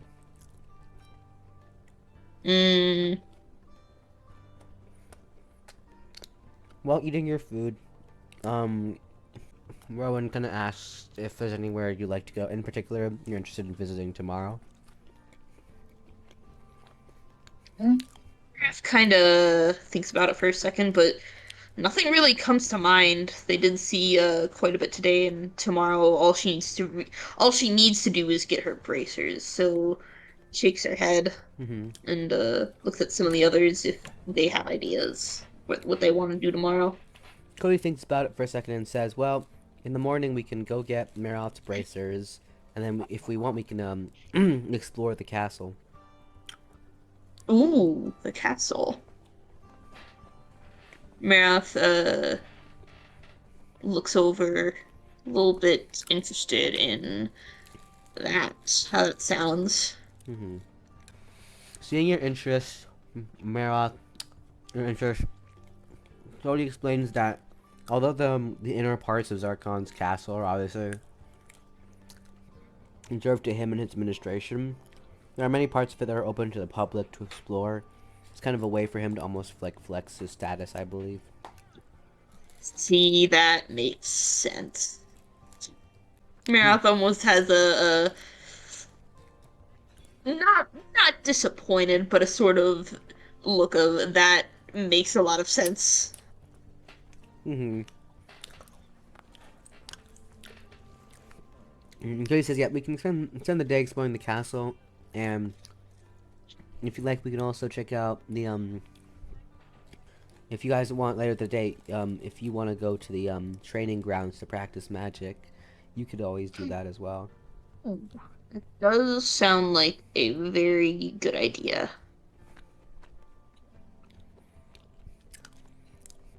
You nod in agreement, and you eat the rest of your food. It's around 7 p.m. and there are still a few more hours to kill. However, it's really too late in the day to make a trip out of anything, and so you're all kind of deciding what you want to do for the next few hours before you all go to sleep. Good question. Unsure of really what to do. You have to kind of think about it, and since they're all probably pretty tired from walking around all day, they might as well just go to sleep early. Okay. Yeah, that's probably a good idea. I do have some ideas. I might have Maroth, once she gets to her room, meditate for a little bit to prepare for learning dark magic. Mm-hmm. Mm. You decide that it would be good to go to sleep early since you admit you are pretty tired from walking around all day, especially since you're not swimming. Yeah. You all decide to go to sleep early and head up. Everyone heads to their individual rooms. I'll be right back and get some water. Okay. Jamal's gay. Yeah, but he's not here to hear that. Uh, I doubt he's gonna watch the video. real, Jamal, if you're hearing this, you're gay. Little gay boy. real. Anyways, yeah. Okay. Yeah, you return to your room. Yeah, Maroth. It's a little. It's has it gone dark yet or no? It's like around 7. Sun's really like halfway down. Yeah. I think Maroth is gonna try meditating for 3 hours before going to bed. Mm-hmm. You spend the next 3 hours meditating and raise your mana pool by 25. Ooh, delicious. By 25? Yes. Okay. It's now 10 p.m. Okay, yeah. At this point, Maroth is gonna make sure all her things are secure and go to bed. With all your things safely put away, you head off to bed. You hold on. Yeah, you wake up early as the sun rises around, we'll say, 9 a.m. You were more tired than you thought from last night. Mm. You, yeah. You wake up with a stretch and as you begin to get ready, you, hear a knock on your door. Shortly after the knock, you hear Lila saying it's her and asks if she can come in. Maroth goes over and opens the door. You open the door and Lila seems like she's gotten more or less ready. She says that the others had gone up maybe 10 minutes ago and were waiting downstairs, and she wanted to check on seeing if you were ready to head out. Mm. Yeah, Maroth is about ready. Okay. You and the, yeah. Yeah, you and the others, yeah, hold on. Okay. Yeah, you and the others, you meet the others downstairs after getting ready, and they all were waiting so you could all get breakfast. You spend the next 15 minutes grabbing breakfast and eating up before heading out. Mm. You exit the, yeah. You exit the inn, and, pointing to the castle in the distance, Cody mentions that that's where they're going to be heading. Mm.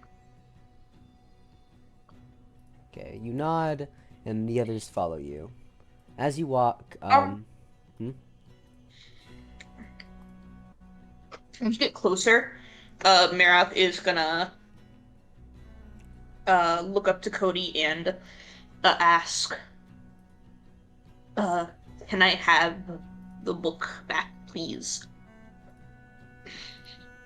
he looks at you and then nods, saying, that, yeah, he's fine with that. He hands you the, book from the satchel, and, yeah. You take it. Mm. It's at this point that Maroth probably finally takes a little bit of paper off to get a good look at it. Mm-hmm. You take the paper off, and the book reminds you very much of the Mage's Guide to Water that you bought. It's the same design, just with different colors, and instead of water magic, it says dark magic. Hmm.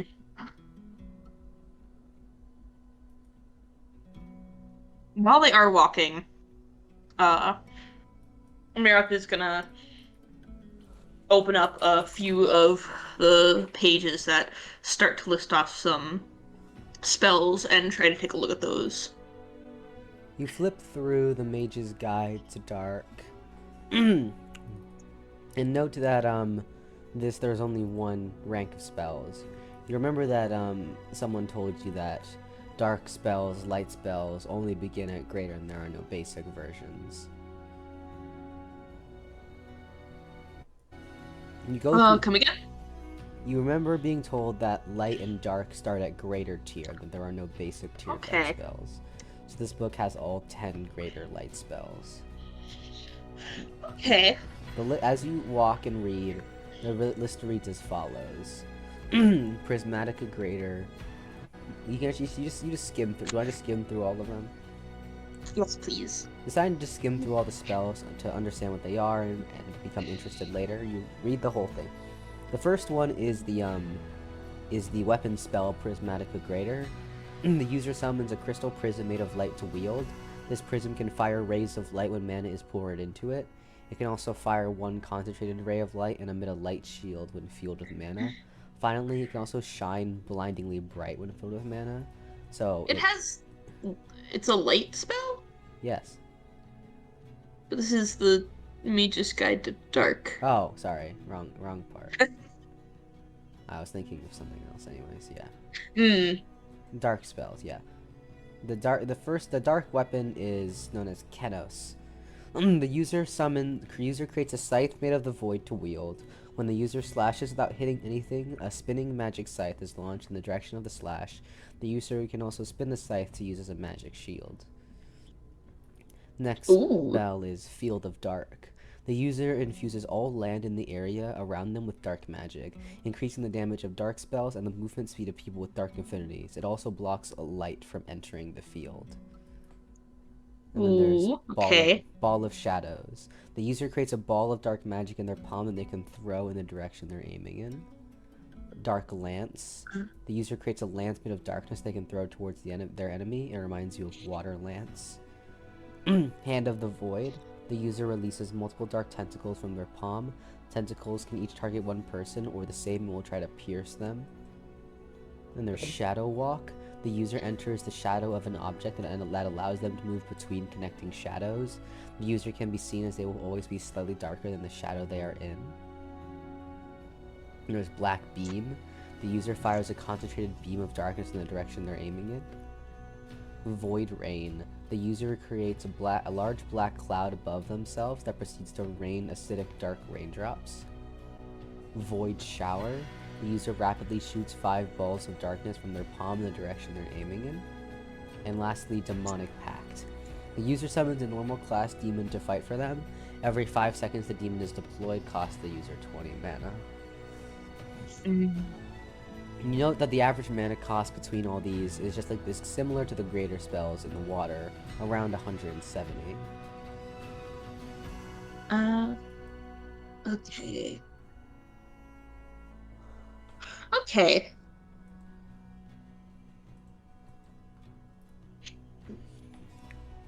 Good to know. Maroth closes the book and holds it to her chest, making sure that the back of the book is facing, so that way no one can really tell what book it is. Looking like Russell from Up with his Boy Scouts book, you continue. God.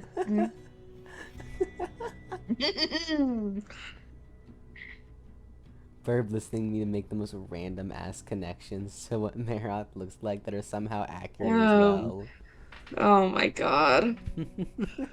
I can't believe it. What can't you believe? I can't believe my eyes. What are you seeing? What is it, Verb? Anyway, yeah. Close the book and continue walking. Eventually, you reach the castle. It is very, very massive. It easily towers high over the rest of the city. It's got elaborate pillars, walkways, and marbling. Like everything about it, the tinted windows, the architecture. You can tell that a lot of work and effort was put into building this thing, and it's definitely very impressive. You all step inside the front gates, and there's a lot of people kind of running about. You note that on this ground level, it seems to almost feel like a second marketplace with people of all different types, like moving about. There seems to be a bunch of interconnecting roads. Cody explains that they can either walk around the castle and check out like these stalls, or they can go inside and explore the castle from there. They already checked out a bunch of stalls yesterday. I think Maroth would much rather see the castle itself. Deciding that since you already seen the marketplace before, you walk inside the castle, and it is even more grander inside. High ceilings, incredible architecture, pillars standing, lots of like carpets and beautiful colors. Everything is clearly shown to represent power.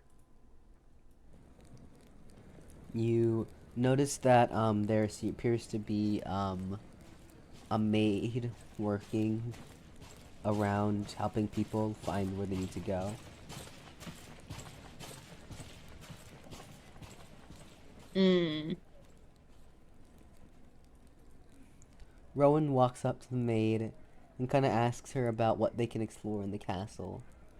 The maid explains that there are 4 corridors. The far left corridor will take them down into will take them to the private soldiers' quarters. It's where the elite guard rests, and if you're lucky, you might be able to catch them training outside. To the far right, she explains it's the library, as well as the library where anyone is allowed to go in and read the documents. They include many political documents signed by Zarkon. The Hmm. upper left, she explains, leads the rest. Upper left leads to the workshop, where where highly trained blacksmiths, alchemists, etc. are hired to work on improving the castle. She explains that you are allowed in there, but you're gonna have to get permission from one of the heads to actually work. And the upper right corridor takes you outside to the back garden, where a lot of people enjoy exploring and like spending time. You note that there is Hmm. a center hallway with big doors, and you kind of assume that's probably the doorway to the rest of the private castle. Yeah. Okay. They one of the people in the group yesterday did mention that the training grounds were like also open for other people, right? Not these ones. Oh, okay. There's a different Never mind training then. ground, yeah. Oh, okay. Where is it? Right, the left side of the Empire City. Okay. Yeah, Maroth will probably consider going there later. But for Mm-hmm. now, castle, very fun. Rowan asks the group where they'd all like, which one they'd like to check out first. Maroth thinks for a second, and is like the garden. Mm-hmm. You want to check out the garden, and the others seem like it's a good, easy place to start. You head down the upper right corridor, and follow down a long, elaborate pathway, eventually reaching an open door with light shining through. You exit, and you're greeted to a very, very large and elaborate garden. There's like there's a bunch of hanging vines and flowers over overhangs, pools, ponds, birds chirping, beautiful trees, fences, and like trimmed bushes and and shrubbery and all that. Mm, No, you cannot catch the birds and eat them. I actually wasn't thinking that for once. For once. For once. For once.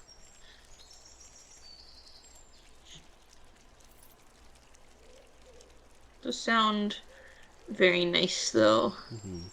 They decide that they can spend some time here, checking out like the nature, and like just relaxing a bit since they have been on the move and moving about quite a while recently.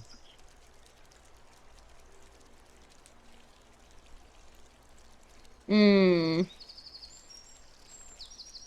Yeah, Maroth sits on goes probably not Maroth might kind of uh herself wander away from the group a little to explore the garden a little bit herself. How big is it? Pretty big. Pretty big. Okay.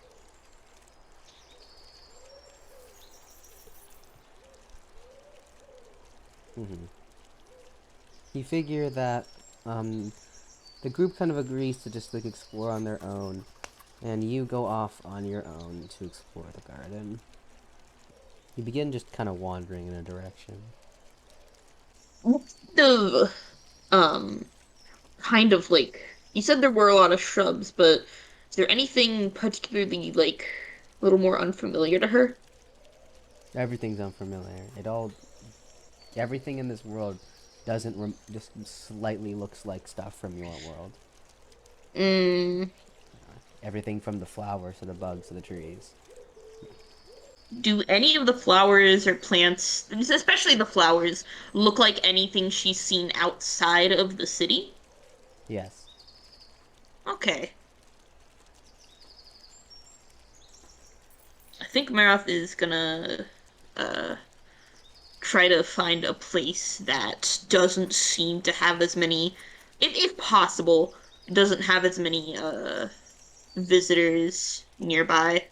You decide to head deeper into the garden, eventually finding this little secluded area with a small bench next to a pond. Hmm. Maroth is gonna sit on the bench and open up the book again, deciding she wants to try one of the more harmless looking spells. And I didn't get a chance to write down the full name of it, but it was Shadowed something. Shadow Walk. Yes. You open up the book again and look at the spell Shadow Walk. The user enters the shadow of an object that allows them to move in between connecting shadows. The user can be seen as they will always be slightly darker than the shadow they are in. Hmm. Since this is a garden and it has a lot of presumably tall flora, Yeah. Maroth is going to try learning that, perhaps on like the shadow of the bench Sitting next to the shadow or of the something. bench, you imagine trying to cast Shadow Walk. Because it's a greater spell, it takes you about 30 minutes to get the hang of. And you eventually manage to cast the spell. You feel yourself disappear, like your entire body, including everything you're holding on to, and the book become one with the shadow. Your perspective, like, kind of changes because you're able to see. Your point of view is now from the shadow. However, your vision has enhanced to 360 degrees, and you can see all around you. It kind of feels like Oh, damn. it kind of feels like looking at the world in third person and first person. That's the best way to describe it. You try moving around, Um, and you're able to move around within the shadows. hmm. That is freaky and I like it. Hey yo. Stop. You said it, not me. Okay, so lasts for 10 seconds. Okay. Once Maroth, hold on. Let me just,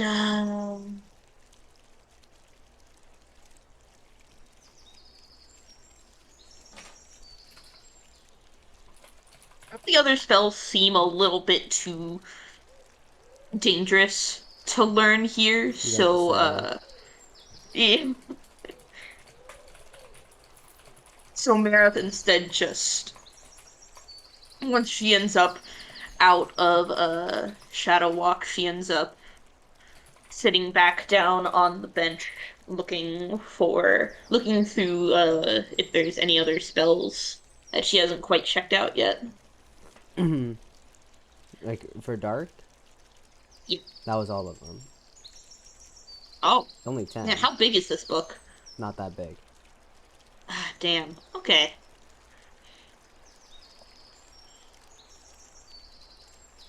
Ralph kind of leans over looking at the pond. Are there any little fish in there? I Yeah, promise there's she's not gonna some. eat them. Don't She's eat the not gonna fish. eat them. She's not gonna eat the fish, don't worry. She wants to, but she doesn't want to get the rest of her party in trouble. What? No, don't. Don't eat the fucking fish. She's not going to! Damn! Uh-huh. She does, she does kinda reach forward and, poke the water. It definitely doesn't smell like the ocean water she has been living in, a bit recently. So it does, it is a different look, I guess. Uh-huh. Why are you saying it like that? What are you typing? I'm a little bit worried. Anyways, what'd you say? What do you mean? This exists. I said, why did you say it like that? Oh, what are you typing? I'm worried. No, before that. Oh yeah, Maroth, it's just a very different. I imagine she can. I imagine that like having been in salt water for so much, for a while, uh, it almost she can almost smell the difference in the fresh water that's in front of her.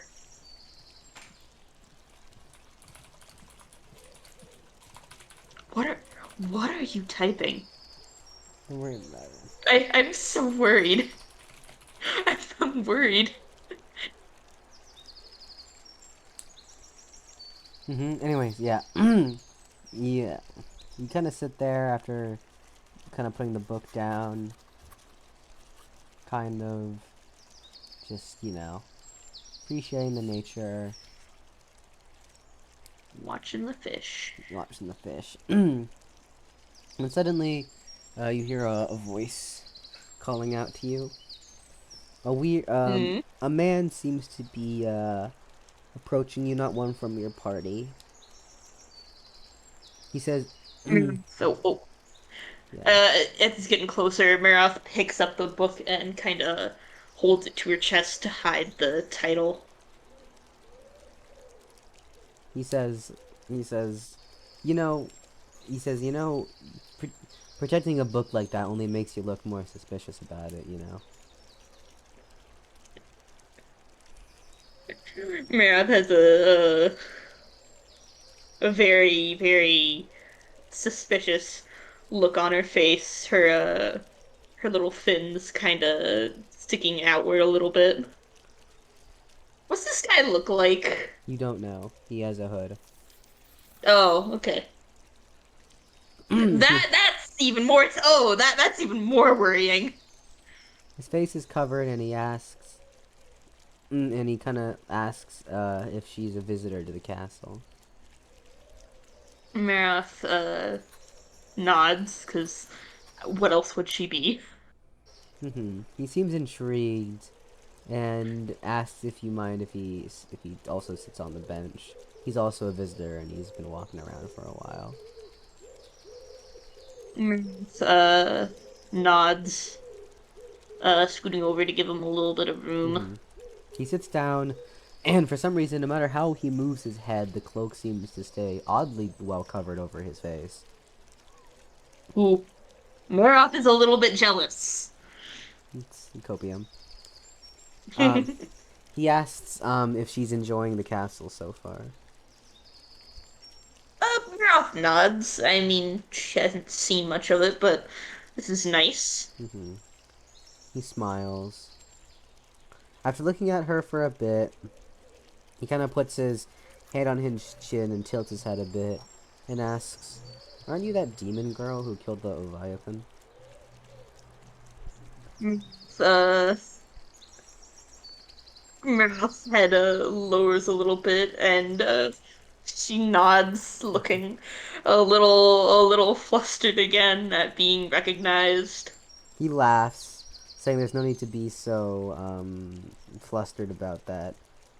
It was really impressive.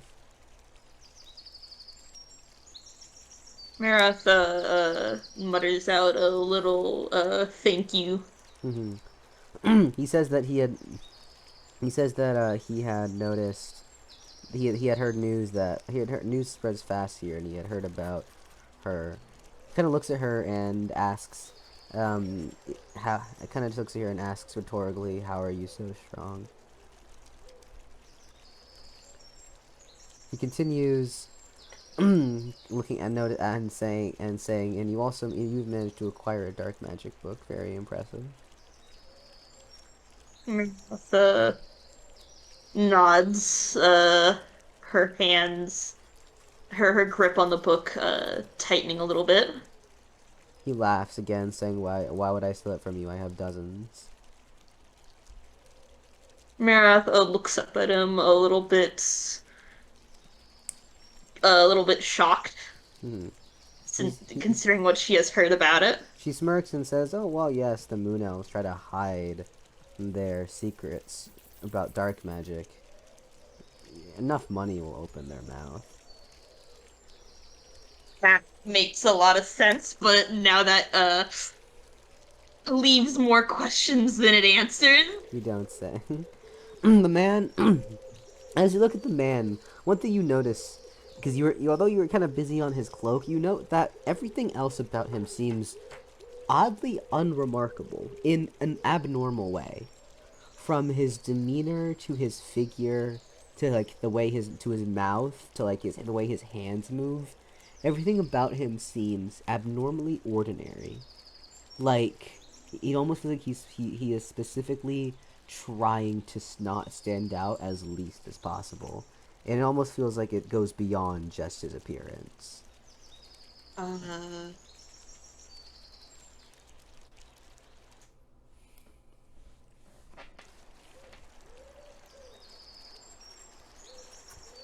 Kind of noticing your untalkative nature, he kind of asks if you can't talk. Maroth shakes her head, answering only a little. Hmm. He looks intrigued, almost instantly instantly analyzing how your fins and your general appearance, and says, "You're not a merfolk." He looks up and down Mer- again and says, "Ah, I see. You're a water tiefling who was raised underwater and probably used non-verbal ways of communicating, and now that you're on land, you're not really used to speaking, huh?"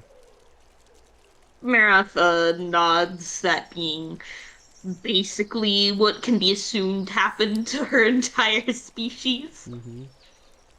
He seems intrigued, and he looks at you and asks, "Were you from the Incheon Lake?" Maroth seems a little clueless. Noticing your cluelessness, the man asks, "The lake, the lake that borders Vasilius and Lorraine." Uh, is that the lake she's from? Yes. Okay. Maroth, instead of nodding, she seems a little bit, nervous that he just kind of deduced that so quickly.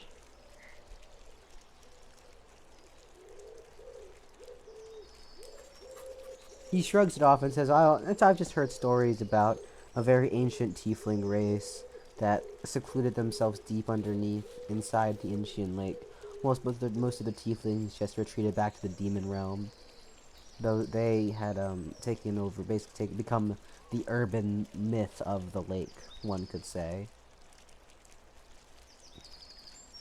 In fact, Yeah, hmm? the man says, I had actually recently heard about, he explains, you see, the main religions in Dalhaven are the Vitaidist faith, and whilst the Zarconian Empire wasn't built off of it, the two neighboring northern nations of Vasilius and Lorraine are built on Vitaidus, specifically Eastern and Western Vitaidus. Whilst the Empire doesn't have a specific faith it's based around, because of we have this place, fun fact, in the southern parts of the Empire called the Ancris Temple. The man explains that the Ancris Temple was built by Zarkon, and it's basically a multi-cathedral complex that has churches for every single religion in the world. It serves as a unifying temple to bring all the religions together. And he had said that he had heard from a messenger that the Elegia Temple of Western Vitaidist had reported a strange demon girl spotted off their coastal cities and breaking into their main and most important temple, he emphasizes. God fucking damn it, I swear to God. Connor, you're gonna fucking kill me with this. I swear. Let me get a fucking towel real quick, cause You're I have sweating. some residue from some fucking food. Hold on. Lol. Just give me a second. Okay.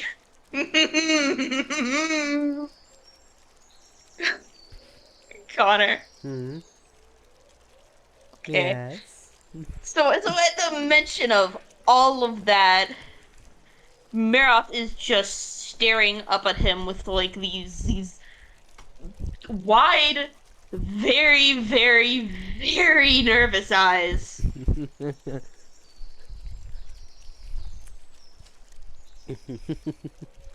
He looks at you and kind of giggles and tells you to not worry. He himself is not particularly religious and doesn't really care on the affairs. He says personally he doesn't think it's quite fair the way Lorraine treats demons anyways.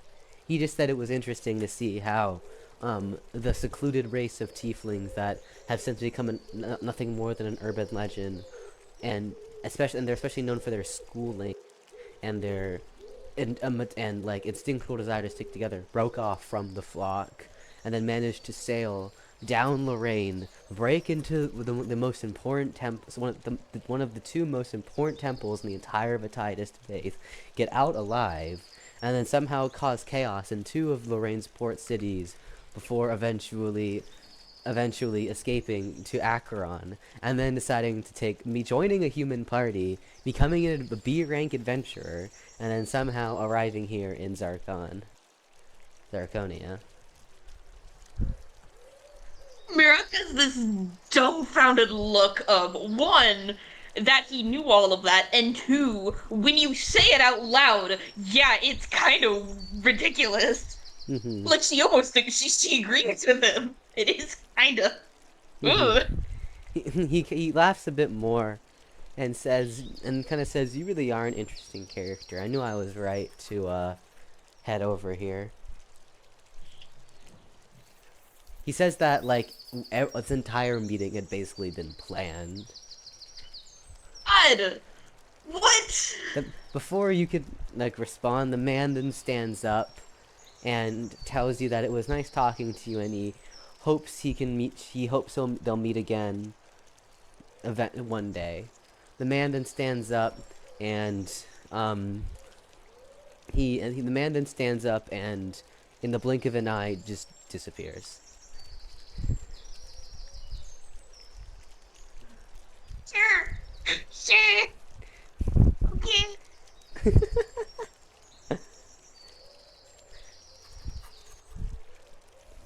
Like a little bitty baby, you just kind of stare dumbfoundedly at the whole situation. Okay. Yeah, Maroth is just gonna kind of sit there, completely stumped, and try to not think about that by looking at the small fish. But at this point, it's like, ooh. You look at the small fish and try to drag your thoughts away. However, obviously it doesn't seem to work. You sit there wondering what the fuck just happened when eventually you hear a familiar voice calling out. You turn to your left and see Lila approaching from where you entered this little, like, area.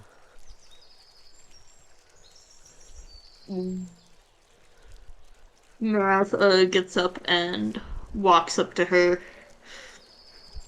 Kinda holds onto her sleeve. Like a little baby, little tiny little baby guppy. You grab onto her sleeve. Like You're a guppy! Excuse me! Slurs! Ooh, don't have the Jeep. Oh my god. we're realizing Okay. that Maroth really is just Maroth as a character really just a will be I guess that's kind of what happens when you can't verbalize anything. You know, literally. Anyways, yeah. Lila seems confused and asks what's wrong. Hmm. Maroth kind of sighs and shakes her head, looking a little bit, still a little bit shocked from Hmm. what she had just saw, but unable to Yeah. really say anything. Lila looks a little concerned and says, if there's something you need to say, you can tell me.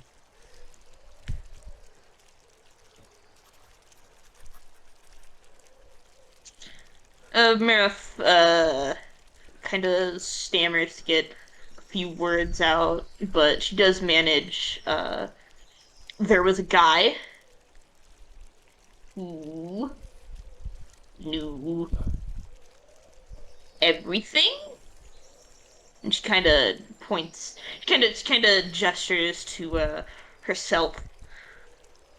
Lila seems confused and kind of Sally seems confused and asking, so a man kind of approached you while you were sitting here and knew who you were?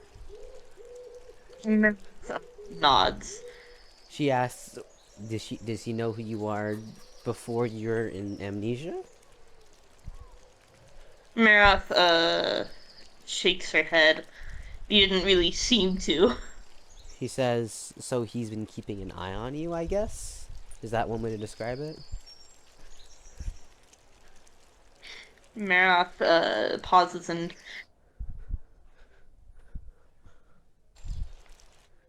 If you repeat that, you cut out. Maroth nods. That's kind of a way to put it. Hmm. She seems concerned and says, was there anything distinguishable about him at all?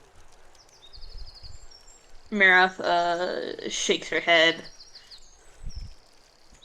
Lila seems slightly concerned. Says, well, and where'd he go? Maroth kind of does a kind of gesture with her hand and then goes like, I don't know if you heard that. She did a sort of popping sound with her lips to kind of explain that he just kind of disappeared. The widow baby Maroth points at the spot where he went to and just kind of like pops her lips like a little bit.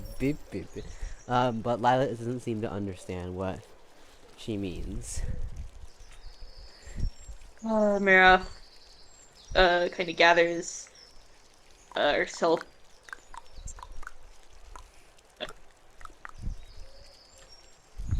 And then she says, just gone? She looks and says, you mean he teleported? Maroth nods as that seems to be what he did. Lila seems concerned, saying if he has the teleport skill, that would definitely make him a scary person to fight. She looks at you and asks, did he seem to be hostile? Maroth shakes her head. Lila seems to like almost breathe a small sigh of relief, saying, well, at least that's good. Well, standing around here, I guess, won't do much.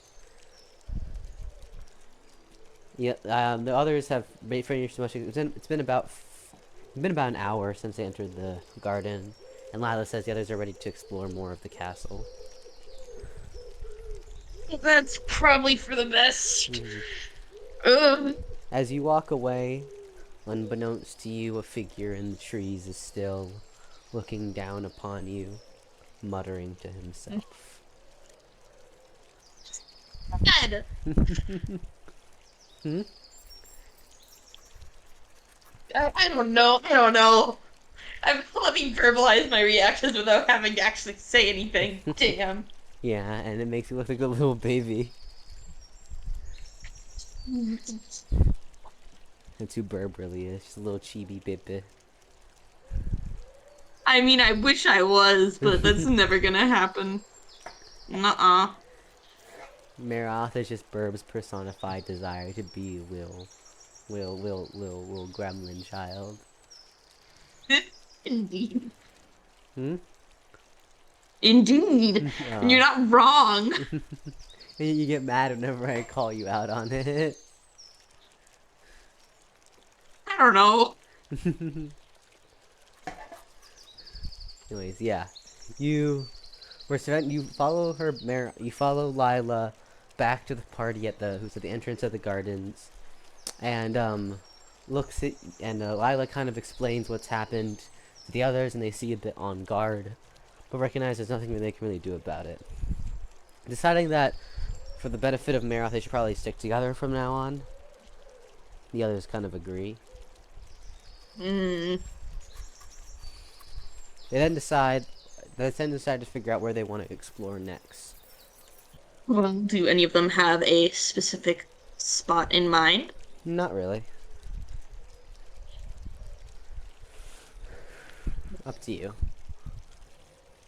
God, so there was... Library, Where else was there? workshop, and the secret guard. Maybe the library. You decide to tell the group that they should head to the library next, which you do. You enter the castle once again and follow the corridor down. Yeah, hold on. Yeah, you follow the corridor down, eventually into the main room, and head over to the library. You enter the library, and although not as large as and it's pretty larger than the library in Well Village. However, you note that although it's pretty large, it's got 2 floors, and the whole place looks very elaborate and well made. There's a librarian sitting at the front, who is just kind of sorting through books. You and the others approach her and ask her about the library. She explains to you that this is the official Zarcon's library, and plenty of information is stored here, all free for the public to access. She explains that they contain a lot of general books about really every topic. However, there's also a specific section dedicated to politics and ongoings within Zarcon itself that helps keep the people educated on our history and politics. Math has already read plenty of that. Librarian asks if there's any particular books you would like to read or that you're interested in. Let me think. Maybe, do they have a section of, like, poetry and shit like that? Yeah, technically. Might check out, some of that. You decide to check out poetry, and, the others agree that others go out to check out some books they're also interested in, seeing as you don't get a chance to explore the Imperial Library often. However, they note that they tell you to always stay within eye's reach of them.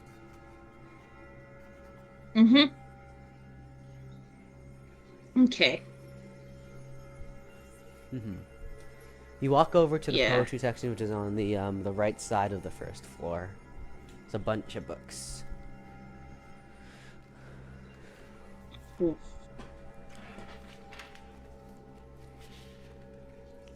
Maroth is gonna pick out just any book of poetry and just kind of sit down and flip through it and try to get her mind off of what just happened. You decide to just grab a random book, and it's basically called a compilation of poetry, a compilation of traditional Zarconian poetry. The introduction basically says that this book is about includes a bunch of different poems collected over the Zarconian Empire's history. Many of them don't have direct authors and are considered folk poems. You scan through the Is there any sort of common theme within within this type of poetry? Say that again? Is there any sort of... Oh, bless you. Is there any sort of reoccurring theme in the poetry? You note that poetry from the early ages of Zarkon, when before it was the Empire, and back when it was just the Mavadora Kingdom, tend to be pretty listless and less inspiring.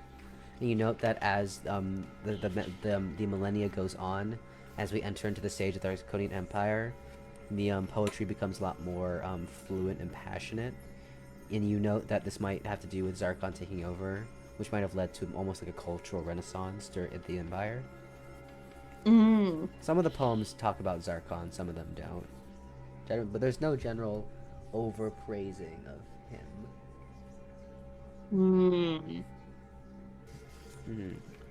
You Means that, as far as I've heard, and as far as I can tell, he's actually a pretty good ruler, unlike someone else who's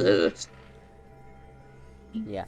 You scroll through the poems, and eventually you hear a hauntingly familiar voice behind you. God fucking damn it, God. What does he want? You turn around, and the hooded man is once again standing behind you, looking over your shoulder, asking what you're reading. Maroth, she's less nervous now than she is a little bit ticked off, and kind of holding onto her place in the book, and flipping back to the cover, and almost passive aggressively pointing to the title. He kind of snickers and says, if you had a problem, you could just say so.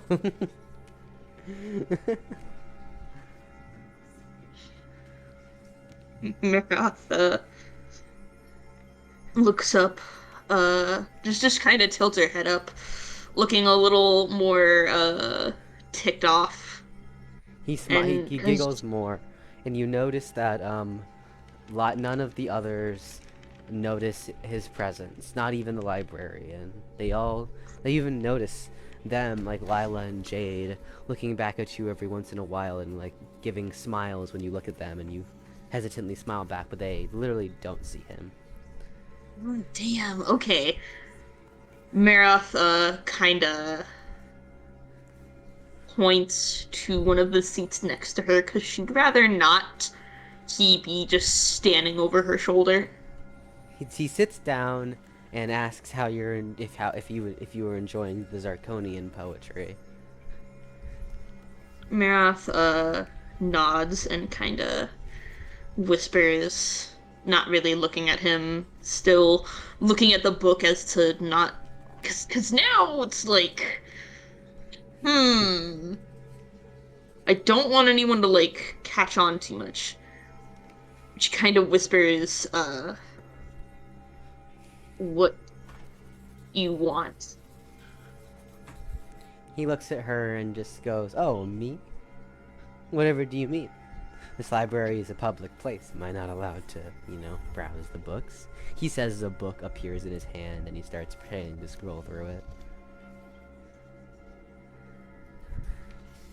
Maroth kinda mutters, "But are you following me?" He asks what you're talking about, and he said that you're simply the only other person in the room, and he doesn't like reading alone. You don't know what he means, but look around and notice that all your friends and the librarian have just, disappeared. Maroth kinda sits up more in her seat and, looks at him. I think, as far as she can tell, she knows that he knows that she know. God, I can't. I can't get the words out, but she is looking at him with this look of what is actually going on. He looks at her still. He looks at you still with a smile and says, "Well, I was just intrigued how you're enjoying Zarconia. That's all."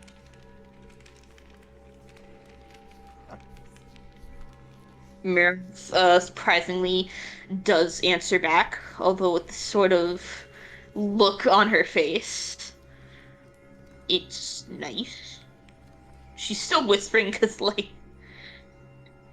He smiles and says, "Glad you enjoy it." And he kind of asks, since you're looking at that poetry, may I ask if you notice anything different between the poetries from the beginnings of Zarkon to the end? from the beginning of the Zarconian age to, like, modern? No, from the beginning, from like the very, very beginning. Okay. Maroth, nods, having noticed the difference. Mm-hmm. He then like puts his hand on a table and like slouches over and kind of asks, "And why do you think that difference occurred?"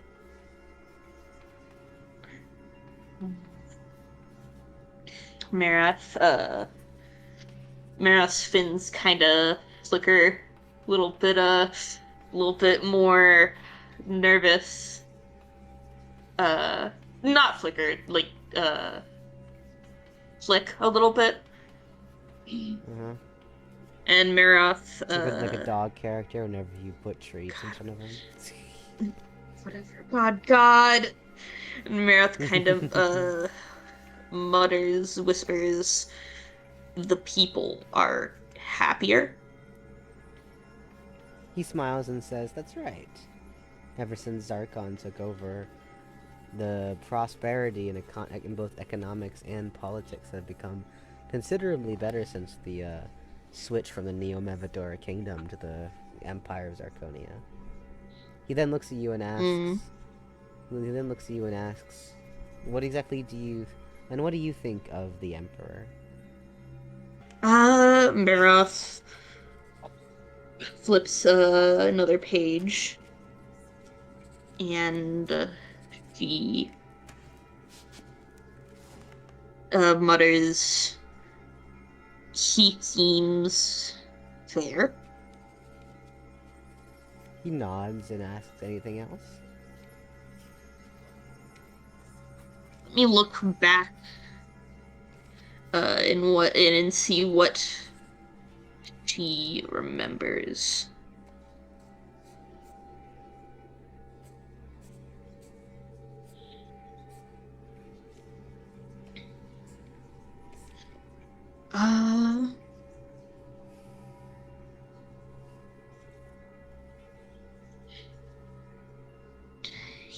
He values the safety of his empire. The man smiles and says, "That's right. That sounds right." He then stands up and says, "Well, I'll leave you to your reading. I hope you can find whatever kind of information or maybe even inspiration you're looking for." Then puts the book back on the shelf and begins, and then he moves away, and just like last time, you blink and he's gone. The moment he disappears, everyone else, including your party and the librarian, appear just as they were, still doing their things, as if nothing had happened. Ooh.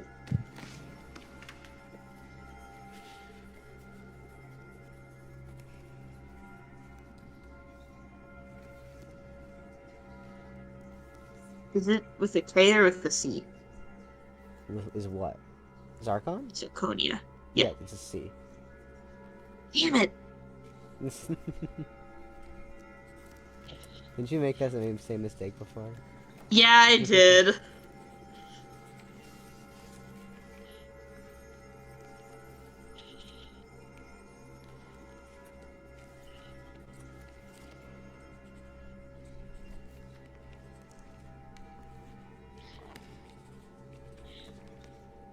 This feels oddly like to Maroth. This feels like a opposite equal event of what happened on the boat. You know, some fucking thing that only she could see, but instead of being an annoying little prick, just kind of was like, yo, what's up? Need some fucking help? More or less. I mean, you could always, like, call on them to ask. I was thinking about it for this, but it was like, okay, he hasn't done anything to Yeah. actually, you know, Hurt other than the separation from like what seems to be reality. It seemed he wanted to talk. And that's all right. Okay, yes. You continue reading, and after about 2 hours of the library, and it's approaching with it around noon, you all decide to meet back up. You meet back up, and Lila asks, how was the poetry? Maroth nods and says it was nice. Lila smiles, and the others say that they enjoyed reading too. Jade says that it was interesting to see information from here, because even the Thieves Guild doesn't have some of those things. Afterwards, you all leave. You all exit the library, and Rowan then asks where you'd like to go to next: the workshop, or the private training grounds. I guess the workshop. Okay. You then all head to the upper left corridor and begin walking down. You walk down the corridor for a while, and as you approach, you start to hear the large commotion, the sound of, like, you know, alchemy and moving and tinkering, essentially. You enter the room, and there is a lot of commotion happening. Lots of people doing things, lots of advanced crafting, metallurgy, alchemy. The people here working really do seem like the best of the best in their craft. Quite nice. What exactly? I'm assuming they build weaponry and armor for the guards and those working for Zarcon, right? Yes. But they also Okay. seem to be making a bunch of quality of life things, including clocks, like jewelry, potions. Oh shit, etc. there's actually like a fucking clock sound in the ambience. Yes. Huh. Anyway, that quite interesting. I don't know. The clock. I don't think I've asked anything about this. Does it look like just the standard Yes. 12-hour round? time. It has like the same number, Yes. the numbers and Yes. spacing and Yes. okay.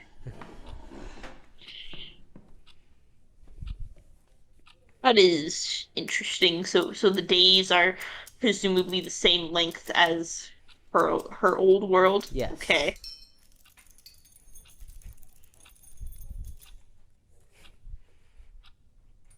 You and the others begin to walk around and kind of appreciating the workers. Some greet you, some don't. They say hi, whatnot.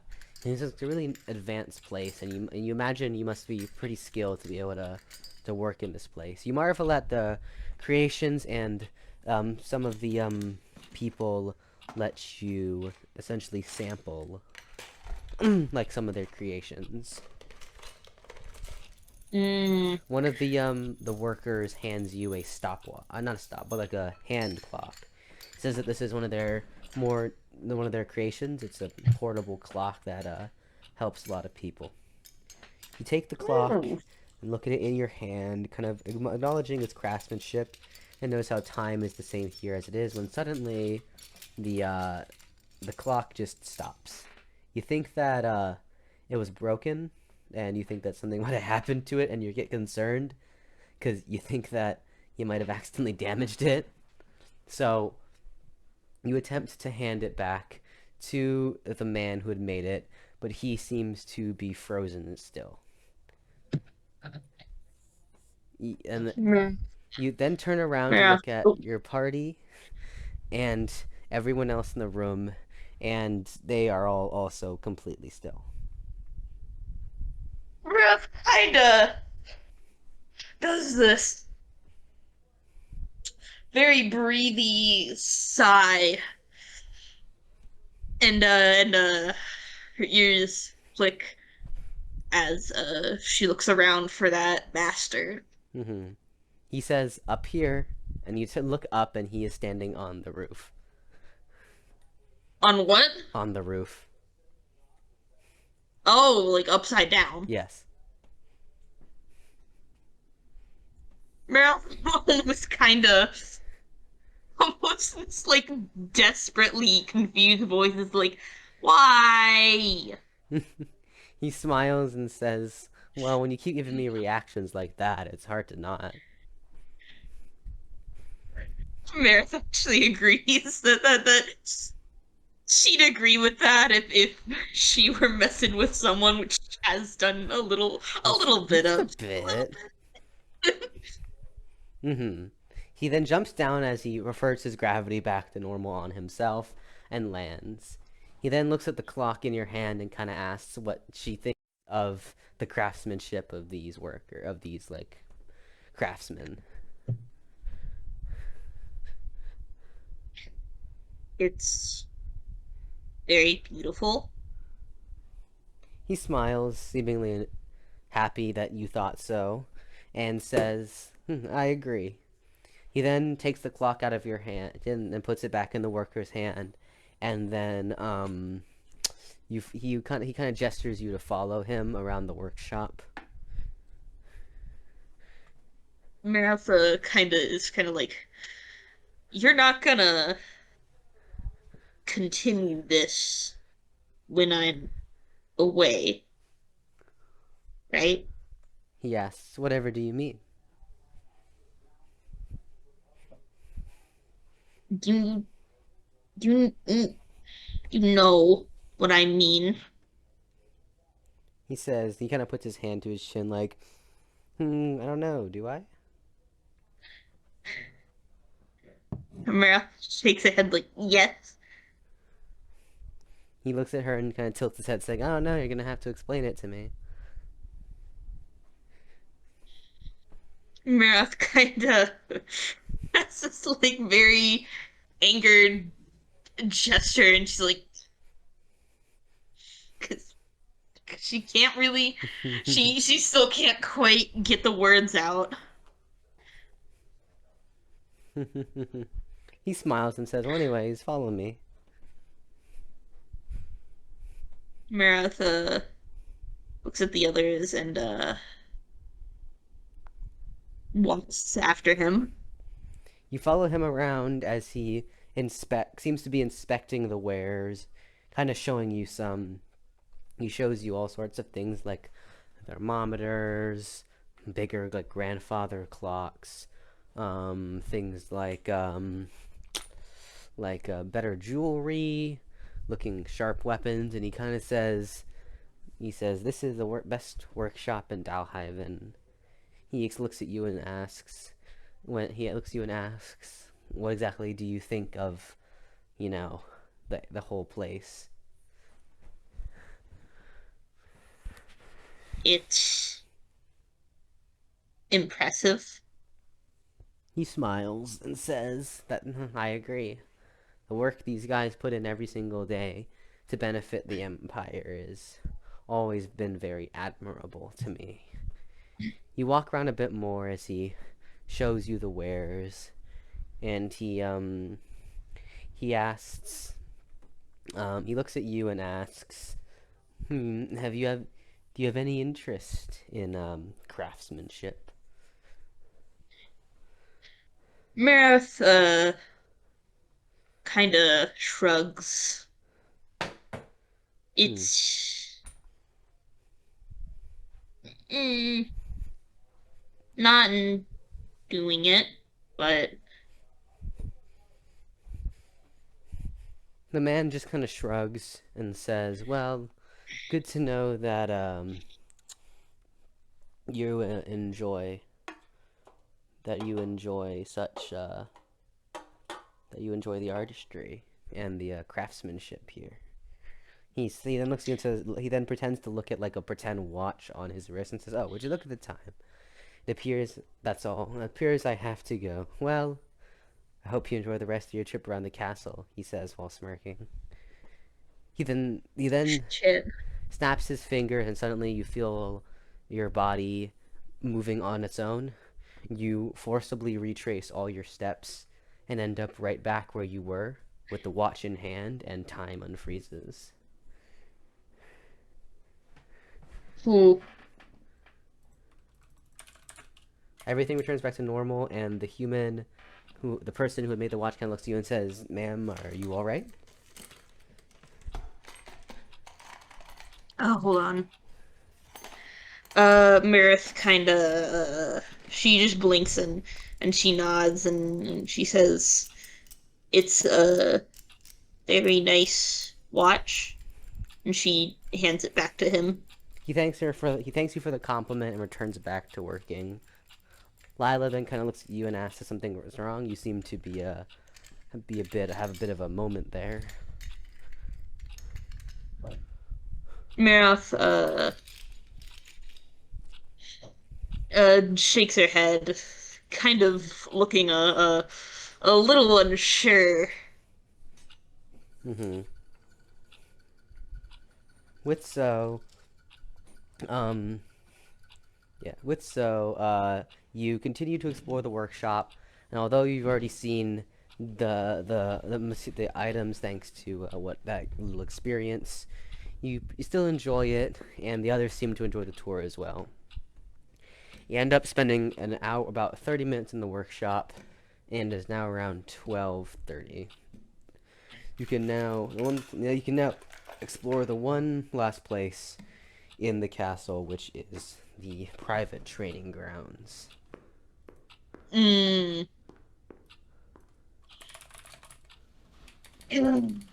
This is. I swear to God, if you pull a 180 and he just doesn't show up, I'm gonna be. What? Me? Never. Mm. Anyways, with that left, you all head over to the corridor to the training grounds. Lila then looks at you and asks how you've been enjoying the castle so far. Uh, Looks up at her and he says, "It's nice." Mm-hmm. Lila smiles and says, "That's good. I'm just glad that that man you spoke of hasn't really shown up again." Yeah, Lila. Yeah, Mm-hmm. yeah. Yeah. You walk down and eventually you reach the training grounds. It's outside. You and you note that there's a separate building for the barracks. On the field, you see a bunch of soldiers, big and small, who are fighting. You note that compared to the guards you saw on the streets of Zarconia, these guys seem to have much more decked out armor. They have like this much more brighter and powerful looking armor, and they seem to be much more experienced in combat. You notice their training is very impressive, and their swordsmanship is definitely very, very good. Ooh. There are some spectator seats you're allowed to sit on and watch the training happen.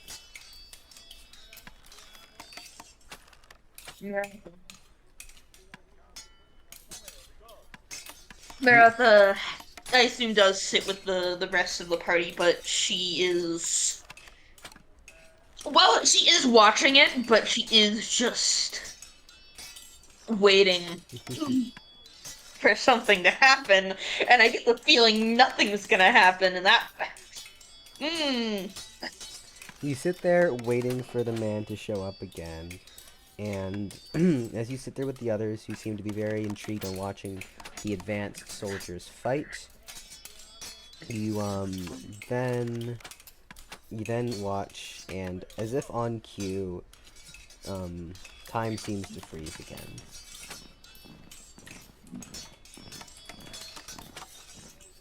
The soldiers who are fighting, even either mid-clash or ready, seem to pause, and your party members, who seem to be very heavily focused on the fight, are now just completely standing still. You look around for him again, and he once again appears behind you. Merrick doesn't seem as afraid at this point, more just confused Mm-hmm. and a little expectant that he showed up. Mm-hmm. I think she tries to get a word out before he can. You fail. Um, God damn it. he asked how if the training is impressive. Maroth nods. He says, "I'm glad you think so. These guards, they spend many hours a day training, prepared to defend the city." He Does asked, Maroth get the chance to "Oh yeah, get you her? can."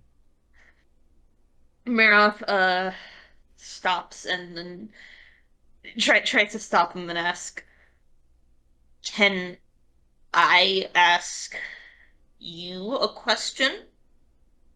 He looks at you, and his smile disappears for a bit. Not a frown, but just like a surprised face. But then he smirks and says, "Oh, sure. What is it?" Mm, who are you? He looks at you, confused, and says, "Well, I don't really see how that's relevant." Mm, but I think it's only fair that you tell me. He looks at you and says, "Well, I mean, you haven't even told me your name. So, You haven't even told me. yes." And Maroth says, because you already know. He looks at her and says, "Do I?" He looks at her and says, "I think introductions go beyond understanding. Should an ambassador not introduce himself to a king despite the king knowing he's coming?" Maroth kind of squints, but in a sense, I guess he is kind of right. And she sighs and kind of turns a little bit in her seat. And she actually sticks out her hand and she says, well, I'm Maroth. Mm-hmm. The man smiles and shakes her hand, and he says, "Well, my name is..." And you see his mouth moving, and you see him saying his name. And yet, for some reason, when he says his name, your mind seems to not be able to understand what he's saying. Nor can your brain comprehend the movement of his lips. Before you can even say anything, he just kind of says, "Well, there's introductions. See, now we know who each other are." Maroth gives him this look as just like as if he knows what he just did. He smiles, acting like he doesn't know what happened, and then asks her what she thinks of the guards again. Maroth says they seem very good at what they do, but why do you want to know what I think? He says, "Just curiosity is all." He then puts his hand on your shoulder, and the next thing you know, you both are teleported to the center of the training field. Oh no. You're a bit No, no, no, you're a no, bit no, no. disorientated as you quickly regain your composure, and he walks up to the knights. He kind of like gestures to you to follow him, and you do. And he kind of like points out the form of the knight. He says, "See these? This is the imperial stance." It's said that Zarkon personally wrote the book on how the knights in the castle should perform, and he motions to, like, the many different aspects of the stance and says, "See, this is what this rigorous training is what makes these guys so powerful." He explains. Mara almost is looking at it with like a sense of understanding, not for quite the form or the actual training, but almost as if she really, really, really, really gets how that kind of training can be. Mm-hmm. Yeah. So, with that, he then brings you over to an empty part of the field, and then he motions to the spear on your back, which you've been carrying around, and he asks you to take it out. Uh, Hesitantly does and holds it in front of her in both her hands. He A little approaches bit and looks at it and says, "Not a bad spear." He places his hand on it, and yeah, he places his hand on the spear and appears to cast a spell on it called Unbreakable. The weapon glows, and then he then casts another spell on it called Sharpen, and then backs up. He says, "Now that there's no risk of it breaking for at least a few minutes, I want you to try striking me." He looks at uh her and almost smirks and says, "You've been getting a bit annoyed by my repeated entrances, haven't you?" Maroth nods, but seems a little bit hesitant. He says, "I'll go ahead. I just want to see how well you fight, is all. I'm curious as to what the fighting style of the person who beat a Leviathan was." Maroth kinda huffs and and then she kinda thinks, fuck it, and she thinks about those little wispy things that appeared to her before the Leviathan Mm-hmm. Active, attack. yeah. Uh, Activating your unique skill, Dark Divination, you once again call upon the spirits of the other world to assist you. The spirits quickly appear in front of you, and the main one looks at you and says, "You called once again?" Mirth kind of peers around them at the guy and sees if he reacts at all. He doesn't seem to be able to see the creatures. Mirth nods and Marath nods and kind of looks past them at the guy. The spirits turn around, and one of the spirits immediately, the main spirit, who normally has a very monotone voice, suddenly chirps up in surprise. He looks back at you, almost his spirit body almost wavering, saying, "You sure you want to fight that? In my opinion, I think it'd be much better to run as fast as we can." Marath kind of mumbles. He said he wants to see how I fight. The spirit seems to calm down and says, "Oh, so it's just a sparring match." Marath shrugs and nods and looks past to see if he's reacting at all to what she's doing. He seems a bit the man seems a bit confused as what's taking you so long, but let's, give you all your time, the time you need.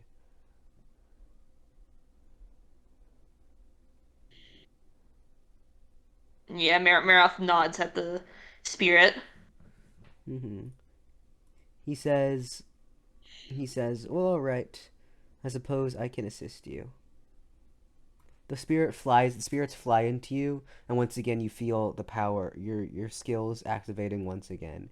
You feel, the first thing you feel is adrenaline boosting through your veins as adrenaline activates, as well as tunnel vision and keen smell. You feel, unfortunately, you don't get the benefits of Neptune's skin or pelagic prowess because of your above water. However, you feel, because Right. your allies are close enough, you do get the benefits from school tactics. You feel continue go flowing through you, feeling the power of ancient bloodlust activating, gaining even further boost, as well as um yeah, you feel all your skills flowing through you once again, and the power you felt when fighting the Leviathan flows through you.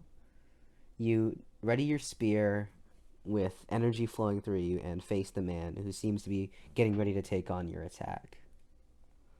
Hey, let me think for just a hot second.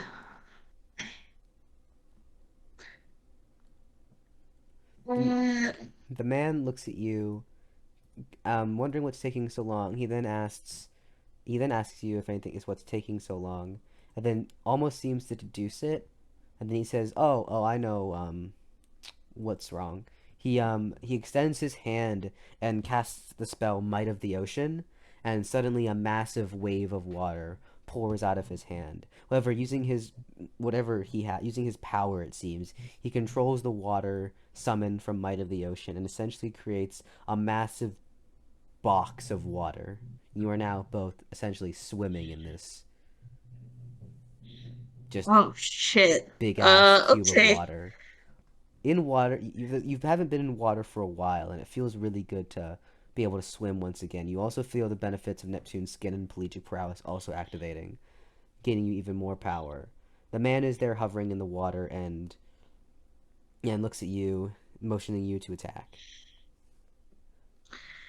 You feel Okay. telepathy in your head, and he tells you, "I'm not going to dodge. I simply want to see, how He's you not going to feel." what? Dodge. Maroth huffs and charges at him in the water, uh casting I'm gonna say blast burn. You charge towards him with your spear. Actually, yeah, actually, no. I'll say before you charge, he tells you he wants you to only use your spear, no magic. Okay, okay. Hold on, let me just. Okay, oh wait, no magic. Okay. He says he Maroth charges at him in the water as fast as she possibly mm-hmm, can, charging the spear behind her to thrust it forward. mm-hmm. You charge towards him with as much speed as physically possible, and you approach him within a second and thrust your spear as far as you can, aiming for his head. You see, at the split second before the spear approaches, he covers the attack with his hand. The blow lands clean and true. He truly didn't dodge, and an explosion happens because of how fast you were going. The water fills with like bubbles, so it's hard to see, and the spell gets canceled. Then the spell ends. The water spell ends, and you're both on the ground. Once it clears and the steam kind of clears, you open your eyes and seeing the man stand there, completely fine, which doesn't surprise you. However, you notice you managed to stab his pointer finger off. The man Oh. looks at his hand, looks at his missing pointer finger, and lets out a massive, like a very loud laugh. He looks at you and says, he says, "I knew I saw something in you." He then immediately regenerates his finger within a second and looks at her and says, "It has been so long since someone's been able to actually get through my defenses, even without magic, and you managed to wound me." He smiles and laughs even more, almost hysterically, saying that now he understands how you managed to defeat that Leviathan so easy. He explains to you that the Hydra you had killed was actually one of the more powerful ones, and it had been annoying the Empire for a while. Because normally Leviathans don't venture so close to shore, but this one had Man, been. such a fucking like dumbfounded look on her. Mhm. She has that like classic wide-eyed, wet look. Yeah, he says that he's happy he wasn't wrong, and yeah, he pats her on the shoulder and says that was truly a brilliant attack, especially considering you used no magic, and says your skills really are the real deal. He then uses magic to warm you and clean your clothes. He does the same to himself, and he tells her that he tells her that he's happy that she didn't let him down, that you didn't let him down, and he then turns away before waving goodbye, saying he'll see her soon, he'll see you soon, and disappears away. Time Ooh. Flowing time begins once again, and like last time, you get shot back up to the bleachers, and like nothing had happened. Ooh. That was quite interesting. hmm Although confused, you can't really explain to the others what happened, and you try to just continue enjoying the fight, the watch. You spend until around you spend until around 2 at the training grounds, still dumbfounded by what happened. Are Eventually, are are the little spirits even still there? Did they just kind of dissipate they with the dissipate, reversal yeah. of time? Ooh. Yeah. So yeah, you go for about till about 2, and eventually you decide to head out. Once you reach back to the main entrance, they decide you all start talking, and Rowan looks at everyone you and asks if you enjoyed the castle. Nods. Mm-hmm. Kinda neutrally, because he had a weird day, but it was very mm-hmm. nice. Cody then says, "Well, I think the next thing we should do, we can go pick up your bracers because we kind of forgot to do that, and then we can Yeah. head over to the training field and practice some magic." Lila suggests. Mm, yes. Mm-hmm. Give me just a second. Hold on.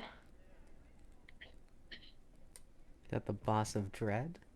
Yeah, I heard something really fun is Yeah, about to happen. Burb's being right back, one could say. Oh no, well I'm here with my cat anyway. Uh-huh. Yeah. Yeah, who wants to bet Jamal is just he selective rating, and No, let me just tell you what Jamal's read. Watch the VOD and find out. Nothing else. yeah, that's all he saw. And then the selective reading activated, and it was like, Isn't that right, Lou? Yeah. Yeah. Ooh, I'm back. uh-huh. Hi back, I'm Dread. I joined with my cat. Dread, you missed the coolest shit ever. Yeah? True. Yeah. What would that be?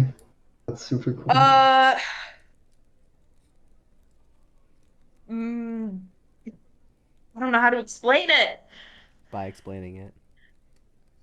Start at the beginning. Guy kept fucking with Maroth by basically isolating her from what would be perceived as normal and real, and asked her a shit ton of questions on what she thought of uh Zarconia, especially what was happening in the castle.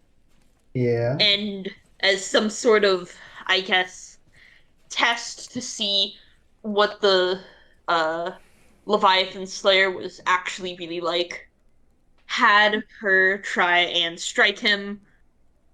She succeeded by like a hair, managing to prick his pointer finger with her spear, and he God was damn. You fucking didn't prick impressed. it. He You cut started it off. laughing. What? You cut it off. Cut. Oh, oh. I thought Yeah, you just let's go. pricked it. No. Okay. Yeah. Jamal actually didn't selective reading the messages? That's crazy. Hey, he No, wants to but bet that even though we started his aside, Spanish homework like 5 hours ago and it's like the easiest language to learn for English speakers, his ass still isn't done. so I'm, for what happened after that? I'm That's where still in we the are right war. now. Hmm. Dread, that's where we are right now. Oh, that's where you're Like at I right could now. I could Okay. never imagine taking 6 hours to do language homework. Like that is I sad. literally just I'm trying to understand it, man. It's Ugh, Spanish. It's so easy. it's not that easy. Google easiest languages right now. Okay. They lie. They lie. Do they? I don't actually like I mean, Hey guys, it's it's AP me. Spanish, so it's like college level, which makes it Yeah, harder. I'm an IB Japanese too. What's your fucking point? Okay. Connor, you're inhuman. And it's Spanish technically it'd be like Spanish 5, right? So like it's hard, you know? Kill yourself. Anyways, let's get back to it. Hmm. Yeah, though. Yes, time for the fun part of all of this. As you and the party begin to leave the castle, heading out to pick up your bracers, suddenly the maid taps on your shoulder. Oh. You turn around, and the maid looks at you, and the other party members seem confused, and the maid looks at you and says that one of the members of the royal court would like to speak with you. Oh no. Maroth again has that dumbfounded little wide-eyed look. Yeah. And The others seem confused as well, but the maid ensures them that it's nothing. She hasn't done any crimes or committed anything bad in the palace. They're simply the maid says that they're interested in seeing who got rid of. They said they were interested in meeting. They heard that the one who had gotten rid of that annoying Leviathan, and they wanted to meet and thank her. Is all. You knew it was a lie, but the others believed the maid. wait, it's a lie? You could tell. Oh God. Maroth kind of shivers, not be sure what to do. The others tell you that you should go and receive their congratulations, as it would be a bit rude not to. Maroth huffs and she hands the Mage's Guide to Dark back to Cody and says, "Could you hold this?" Cody takes the book and puts it in his pocket dimension. Maroth looks back at the maid and gives her a look that I'm assuming the others can't see because they're looking at Maroth's back and nods. Mm-hmm. The others say they'll be waiting for her outside the castle. They leave the castle. The maid then asks you to follow her. Maroth does. You follow the maid as the doors in the center of the hall of the room open. They open slowly and you walk. You note that they walk through a long corridor that is much, much more grand and larger than the other ones. High ceiling, chandeliers, massive pillars, banners adorned with Zarkon symbol. Countless doors line the palace corridor, which tells you that they probably all lead to the many, many rooms of the castle. As you reach the end of the hallway is a massive staircase. She tells you to follow her up the staircase. Ooh. It's such a bad idea, but Maroth does follow her. Mm-hmm. You follow. Mm-hmm. Hold on. Yeah. Let me just check something real quick.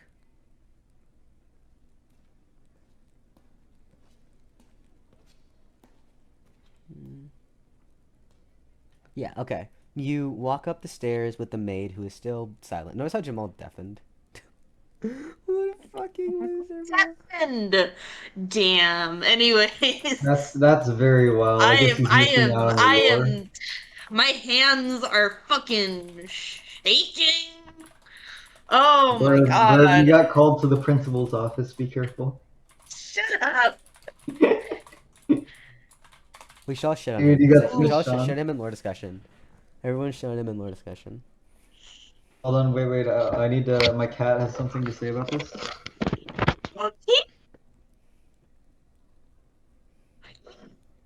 Isn't that right? Wait, Dred, everyone say common Jamal L in The Yeah, hold on. That's gonna be hard to do while holding up the camera like this, but sure. everyone say common Jamal L. Yeah. Oh my god, Kitty! How? Oh, how there? Oh, such a sweetie. Ah, one moment, please. Dred, you gotta type out common Jamal L quick. Common Jamal L. Let's go. Alright, I'm gonna have to watch the VOD. Sorry, guys. Goodbye. Bruh. Oh my god. Oh. Say common Dred. I'm just gonna say common Dred L. Huh? I'm gonna say common Dred L in chat.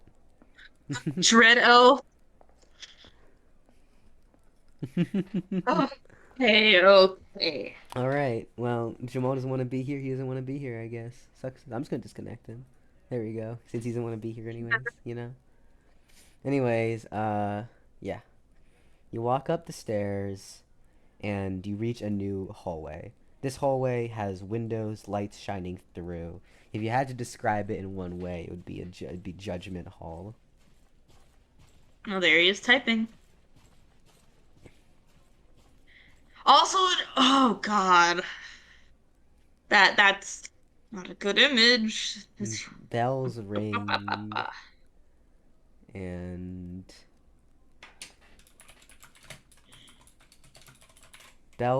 bells ring as the doors open, and the maid gestures you inside. She doesn't follow you. Maroth, kind of. Oh no.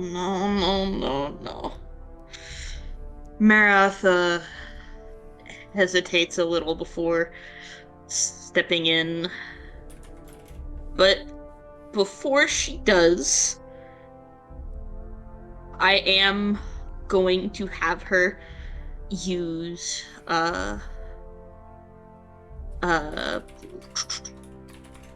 dark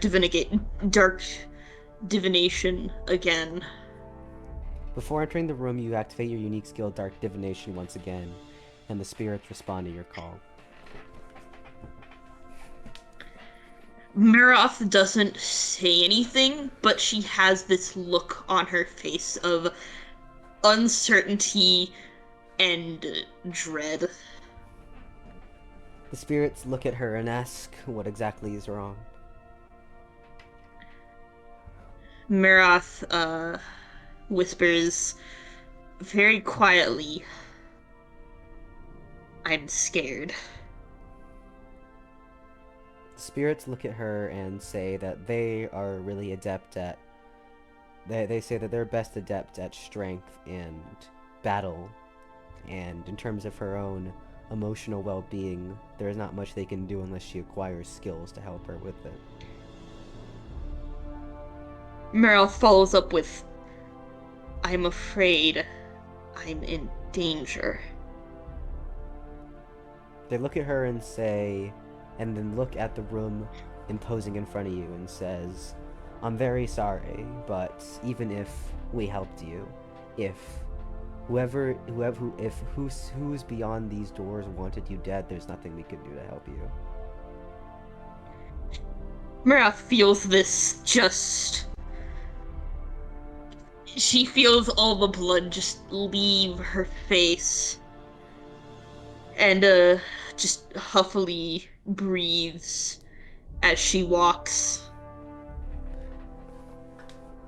You enter the room, and a blinding light fills your eyes. You walk past, and there's a red carpet in front of you. A massive banner adorns the window at the very end of the room. Massive window panes. 4 people stand on the side, each one of them looking incredibly powerful. One an old gentleman with gold and white clothing wielding a staff, looking like a priest. The other, much more taller and buff man with incredible dragon-like designed armor with a massive sword. Another a woman who seems to be wearing a mage's outfit, dark purple and black. The fourth woman looks like a scientist, books in hand, books floating around her, glasses and long brunette hair. And at the center, as you walk towards the room, sitting on a throne of diamond and blood, stretching into the sky with every expensive gem possible, sits a single man. He's wearing gold and purple clothing, regal as all could be, black gems imbued along the sides, red coat, and adorning his head, a golden crown with 6 colored jewels, red, dark blue, light green, brown, well, I guess bronze, light blue, and purple.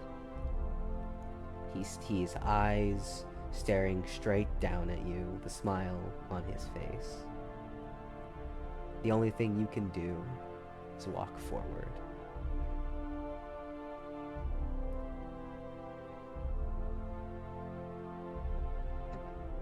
Oh my god. I am about to be fucked and not in the good way.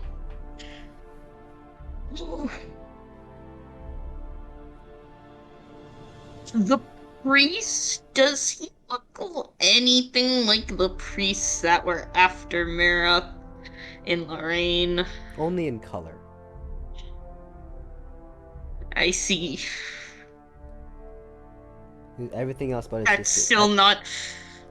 Everything else about his disposition and clothing design is different. I see. That's still not very relieving.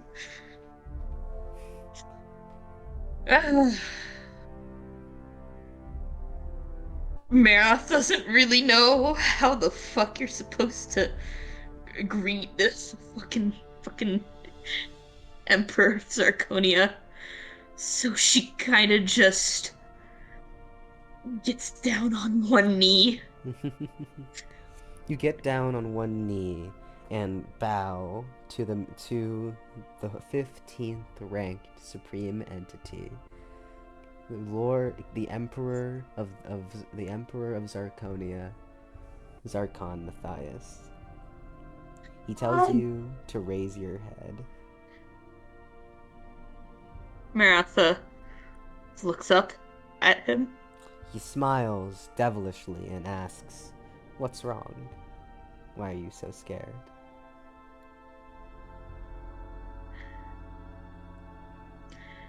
Maroth tries to answer back, but I think the just absolute double whammy of fear and her still not great at speaking makes it very difficult to get out more than just a little, almost pathetically sad little squeak of a sound. The Emperor stands up from his throne and slowly walks towards you, walking down the steps. You can't help but lower your head in fear.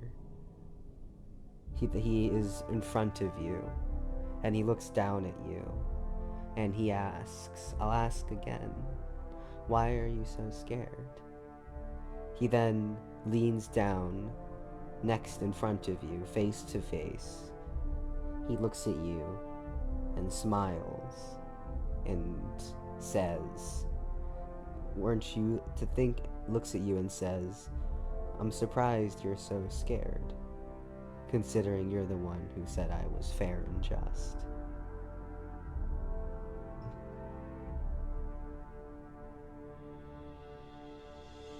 Oh, I knew it! I knew it! I knew it, but I didn't want to say it because it felt...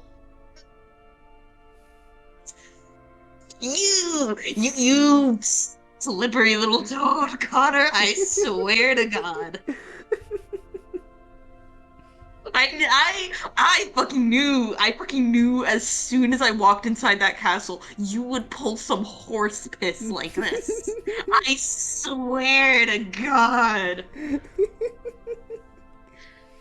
God.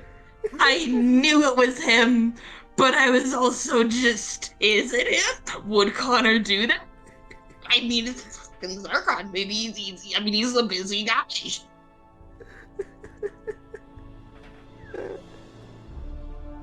You look up, and it all immediately hits you.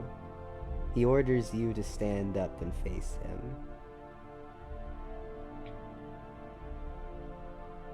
Maroth, stands up and, once more has that terribly wide-eyed, round look.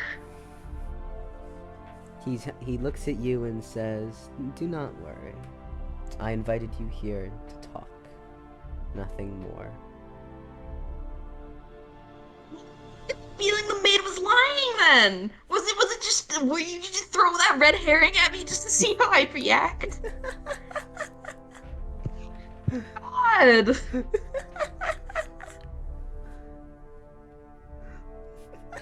What? Me? No. It's you, bitch. Anyway. He asks you to follow him as he gestures towards one of the side doors.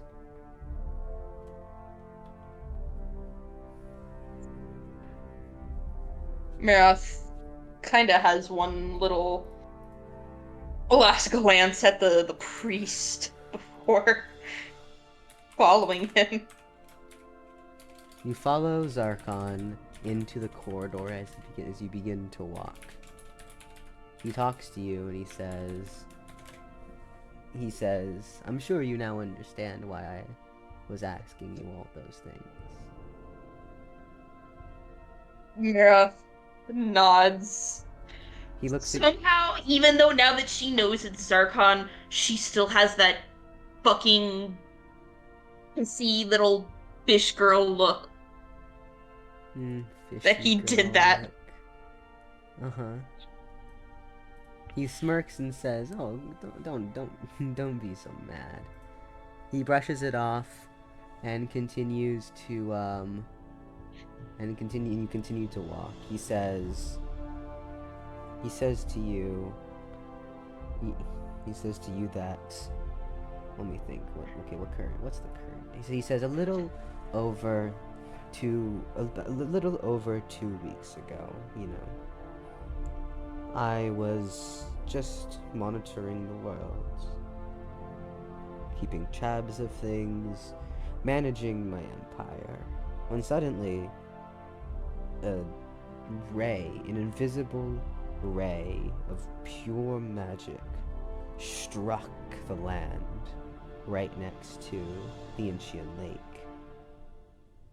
It wasn't detectable by really anyone besides me. I had never seen anything like it before. It surpassed all levels of practical magic. I didn't have the time to investigate though, so I dispatched one of my subordinates to explore.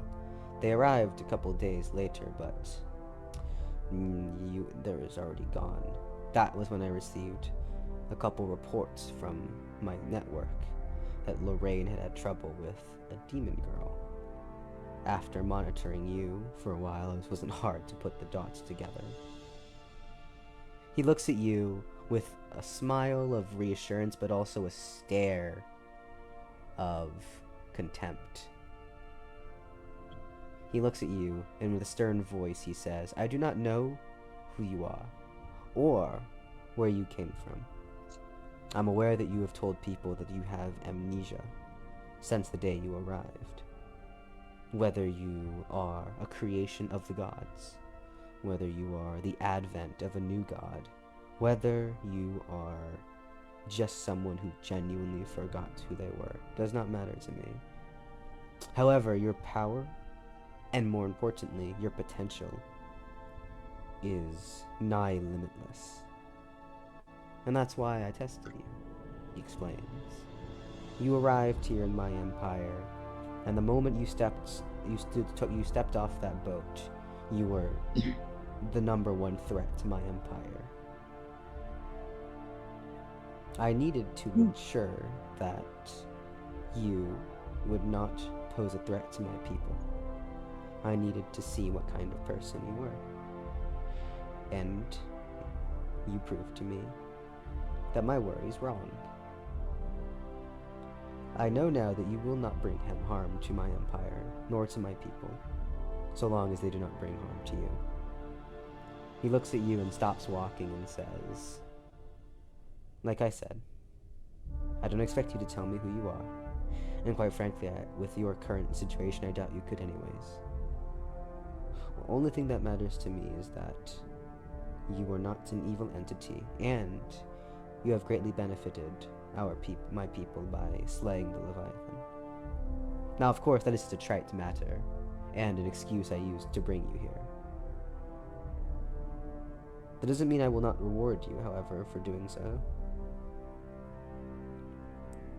Zarkon looks at you and says, once again, I could offer you money. I have plenty of it, naturally. But I think I have a better reward for you. He looks at you and says, I can tell from your eyes. You want more power, don't you? Power to protect, one would say. Maroth does nod, admitting to herself that while she doesn't want necessarily the most common use of the word power, she does want to keep her party safe. Mm-hmm. Zarkon looks at you and explains that he can help you with that. He explains that he explains to you that that from now on, whenever you are in Dalhaven, he will protect you. He cannot guarantee your safety from other supreme entities, gods, but as long as you reside here in Dalhaven, he will do his best to ensure your safety. He also looks at you and says, furthermore, he says, I can also offer you some training. The knights, as you've seen, are some of the best trained in Dalhaven. Furthermore, he points to his crown. He says, I am a master of all 6 true elements. This crown, he motions to the jewels, are actually, each one of them are catalysts for one of the true elements. I know all the spells, lesser, basic, greater, super, and super. He says, I can teach you any magic you know that may not be available in those little books of yours. He then reaches into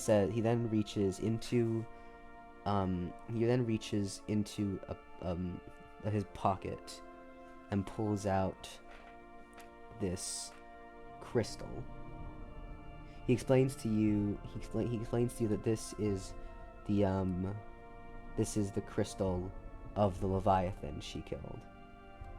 She explains to you that all magic all monsters are born with some amount of mana. And he explains to you that once monsters have enough mana, they drop crystals. The crystal he's holding is rather big. It's pretty big. He can barely wrap his hand around it. He explains to you that he already sent people to harvest the Leviathan's body and collect some more of the scales. He says that he fortunately can't give you any of the scales, but he hopes to you the crystal will suffice. He explains to you that the crystal is a pretty powerful artifact. He hands it to you, and you take it. You feel it in your hand, and it's warm. It's almost glowing. He explains to you if you've read, if you know about the fundamentals of magic. Maroth nods. He asked, then do you know how raising your mana pool works? Maroth nods again. He then says, so you know what these magic crystals can do. Maroth kind of nods, having a vague idea of what he's alluding to. He says, then hold that crystal in both your hands. Maroth does that. He says, now close your eyes and imagine pulling the mana out of the crystal. Maroth does do that. You feel the mana. Also, did you add the mana pool from the 3 hours to your profile? Yes. It is now at it is now at 575. Yeah. Okay, so you didn't update it in your profile. I have it in. Wait. Oh, okay. 500. Okay. Yes. Yeah, I have it in the memories, but I'll try to remember to update it in the profile. You do as Zarcon says, and you feel the mana flowing into you. Your mana pool has been raised by 600. Jesus. Fuck. Christ. Hold on. Zarcon explains to you that Leviathans were always the pinnacle predators, apexes of their time, beings who once ruled over all of Althvinhaim based on their strength alone. He says that Leviathans, along with the vampires, are the strongest beings, some of the strongest beings in the world that aren't supreme entities. And he explains that the Leviathan you killed was of the upper tier ranked Leviathans. He says he doesn't know how you killed it, but you did. And he says that you deserve at least the gains from defeating such a beast. Ooh. He looks at you and then explains to you, however, I don't want you to let this get you cocky. Despite this boost in mana pool, there are still thousands of beings in this world stronger than you. Of course, I'm being one of them. Never, one thing I've learned after fighting many powerful opponents, never get cocky. Don't ever think for a second that you are so above someone you don't have to worry about whatever they possess. He then nods. He then tells you that he is happy that you weren't an evil being, because now that he's met you, he says that it would have been a shame to have to dispose of you. Zarcon laughs as if, like, the joke he made was funny. I mean, I'm laughing, so maybe with a little. Zarcon then also hands you a specific looking talisman with his seal on it. He says to hold on to this at all times, and so long as you have that, you can meet with him whenever you want. Okay. Let me just...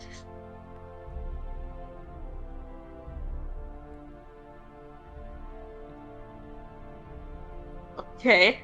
With that, Zarcon says, well, I think our time here is about up.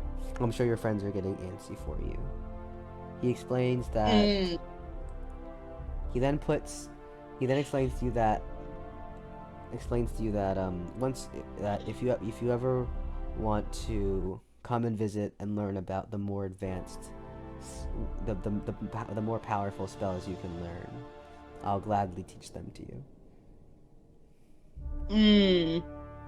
As you turn around, you thank him deeply, bowing deeply to the Emperor. You then turn around to leave. Zarcon directs you back to the throne room. as he takes his seat and you bow to him once more, thanking him in like your own silent little way. You then stand, and as you turn around to leave, Zarkon waves to you and says, "I can't wait to see what you will become." Until next time, Maroth, and you exit the throne room.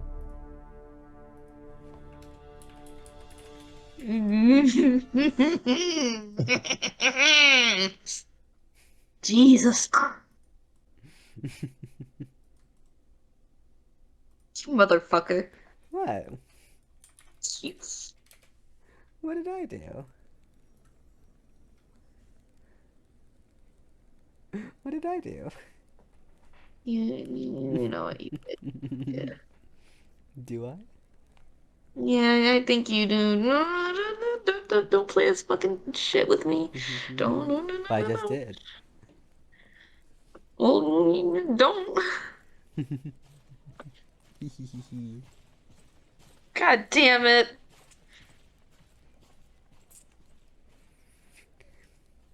And as you leave the throne room, thoughts are still swirling through your head. What just happened and how am I still alive? However, at the end of the day, you are happy. You met one of the kings of the world, one of the supreme entities, the controllers of Althvinhaim, and you seem to have a pretty good relation. You seem to have built a decent relationship with him. He says he's willing to train you. You can contact him whenever you please and meet with him whenever you please. And you have now more than doubled your mana pool.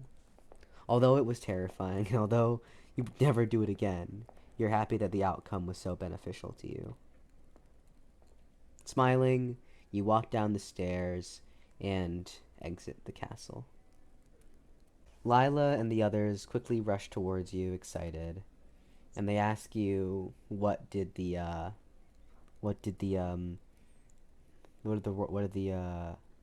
minute, like, I guess we'll call it, what did the official have to say to you? Maroth kind of like with half of what seems like a smile, but also just like unable to really get the words across. Just kind of stuttering as if to say one word and then change her mind in another, and just unable to make her mind up on what she's supposed to even say. Just kind of shrugs and realizes that it might have to remain unsaid for a while.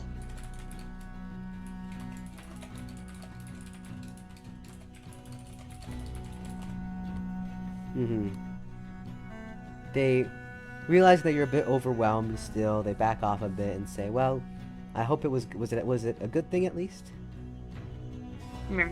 Nods. They smile and say, "That's good." Well then, it's round 4. They ask if you'd like to go to the training field.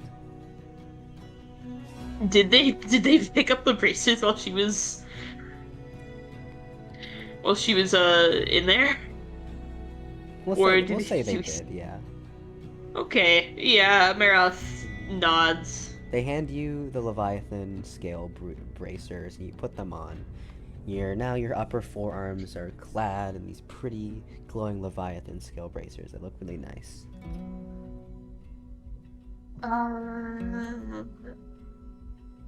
Yeah, Maroth nods about going to the training grounds.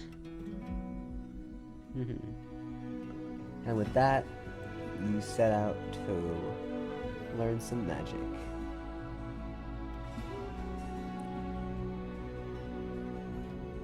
I think that's honestly a good place to put it. Yeah. It's been 4 hours. So Oh my god. How was it? What? How was it? Great. I'm very happy. I haven't been able to do just like any sort of tabletop related thing for a while, and I'm really glad that you